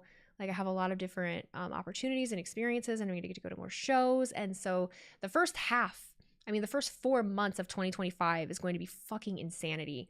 I'm going to be traveling a shit ton between January and April. And so there will be a lot of behind the scenes stuff from that you'll get like access to as well. Hopefully some unedited interviews too. Be cool to get Wheezy merch like bracelets. Derek, I would love to be able to do stuff like that, and I want to, but I need to focus first on getting the hang of releasing content regularly first, and then worry about merch and things like that, because I have like a fuckload of stickers and stuff. I wanted to do like a sticker club or something like that. It's just getting to that point. I need to focus on the content first, and then I can feel better about doing. Did you see my panic? Did you see my panic to find the mute button? I was like, wait, no, it's over here. I didn't want to sneeze in the mic. Definitely can't wait to see what's in store for you. Me too. I'm really, really excited to get my life together. The worst part of it is just that with my job, like doing hair, you know, I told my salon like I would only like to book like 3 months in advance, and they're currently kind of booking my whole year. And I was like, okay, well, here's what might happen. I might have an event come up that I gotta be at for a week, and then those people gotta find a place to go, and I am not going to pick up days that I should be working on content to fit those people in. Like that wasn't the deal. So as much as I want to keep doing hair, like we just gotta, you know, we gotta see how 2025 shapes up. Is my boss nice? Yeah, my boss is one of my best friends. You're talking about adding movies like Violent Night, Home Alone 1 and 2, and Die Hard to your Patreon. What, like the whole movie? Like the whole movie?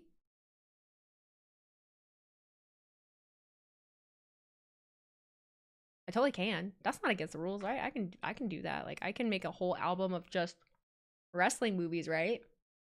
Like I can I give you like, that's not a bad idea. Like, can I give you monthly movies? Like specific monthly movies? And specific like monthly pay-per-views, and maybe I like watch them and do like a whole like what I think of them. I kind of like that. Where'd I get the Netflix poster? It's from Google. Yeah, it's on my computer. No, I like that. I'm sorry if someone has asked, but what were your thoughts on Deadline? I didn't watch Deadline. Why didn't I watch Deadline? Oh, I was at a wedding. Yeah, I like that idea. That's something different. Yeah. Okay. Me gusta, me gusta. When is your vid on YouTube about naughty nice content creators? Don't know because it hasn't been edited yet. I just recorded it today. He might have it done he might surprise me and have it done a lot sooner than I think. I would say at the latest, like mid next week, but it might be done this week. I'm not totally sure. I gotta figure out like what days I even want to release videos. Sundays seem to be a really good day to release videos. And then as far as the other days of the week, I don't know. I'm not a daily video girly. I'm sub to the Double Toasted Patreon. They do monthly watch parties of bad movies. See, I want to do stuff like that. I totally want to do stuff like that. But see, and that's the thing about streaming wrestling is, and working Wednesday, Thursday. It's like, well, if I'm gonna stream something, it would have to be Tuesday night or like Friday afternoon, or like Thursday night. But then I'm working, 9 to 8, and then coming home. I usually don't get home till 9, and then hopping right on, So finding other times to stream while I'm still working 2 days is hard, on top of like wrestling. It's like you gotta watch Raw and SmackDown.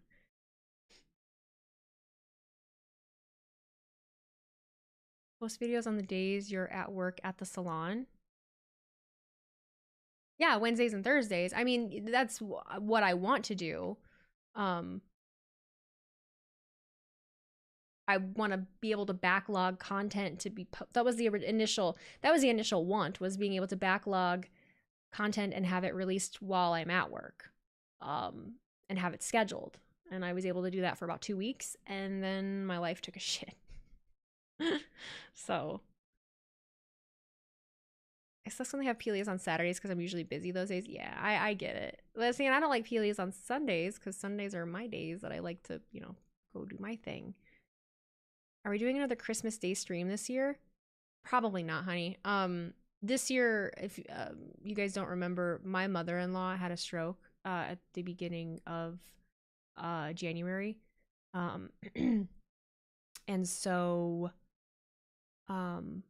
this Christmas I gotta, wherever she's gonna be, that's where we gotta be. And Christmas Eve I'll be with my family. We're having Christmas Eve with my family, and then Christmas Day, whatever. I just don't like I'm not gonna let her be alone in her facility on Christmas. So Cresta babes, hi. Either she's gonna be like at like my husband's grandpa's house and we're gonna go there, or we might have to pick her up, or like we'll go get her and bring her here, like whatever it is. Like there's no plan, because it's hard to figure those things out with family when everyone is just like at each other's throats. It's a whole fucking thing. But long story short, also, why the fuck weren't you following me, Cresta? I'm kidding. Oh goodness. Thumb hurts. My carpal tunnel is acting up. I think it's my cue to skedaddle-oo. Skip to the loo, my darling. It's 11:30. You're fake, apparently. You fake bitch. Kidding.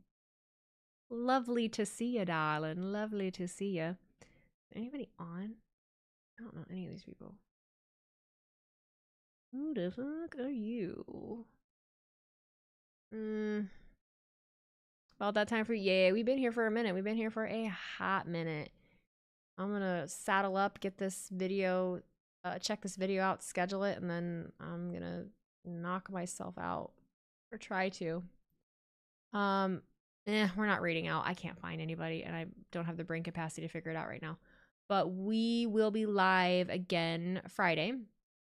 And then just look out for everything that I have to release here the next couple weeks, okay? Okay. Take care, kids. Make good choices, and I'll see you on the flip side. Bye.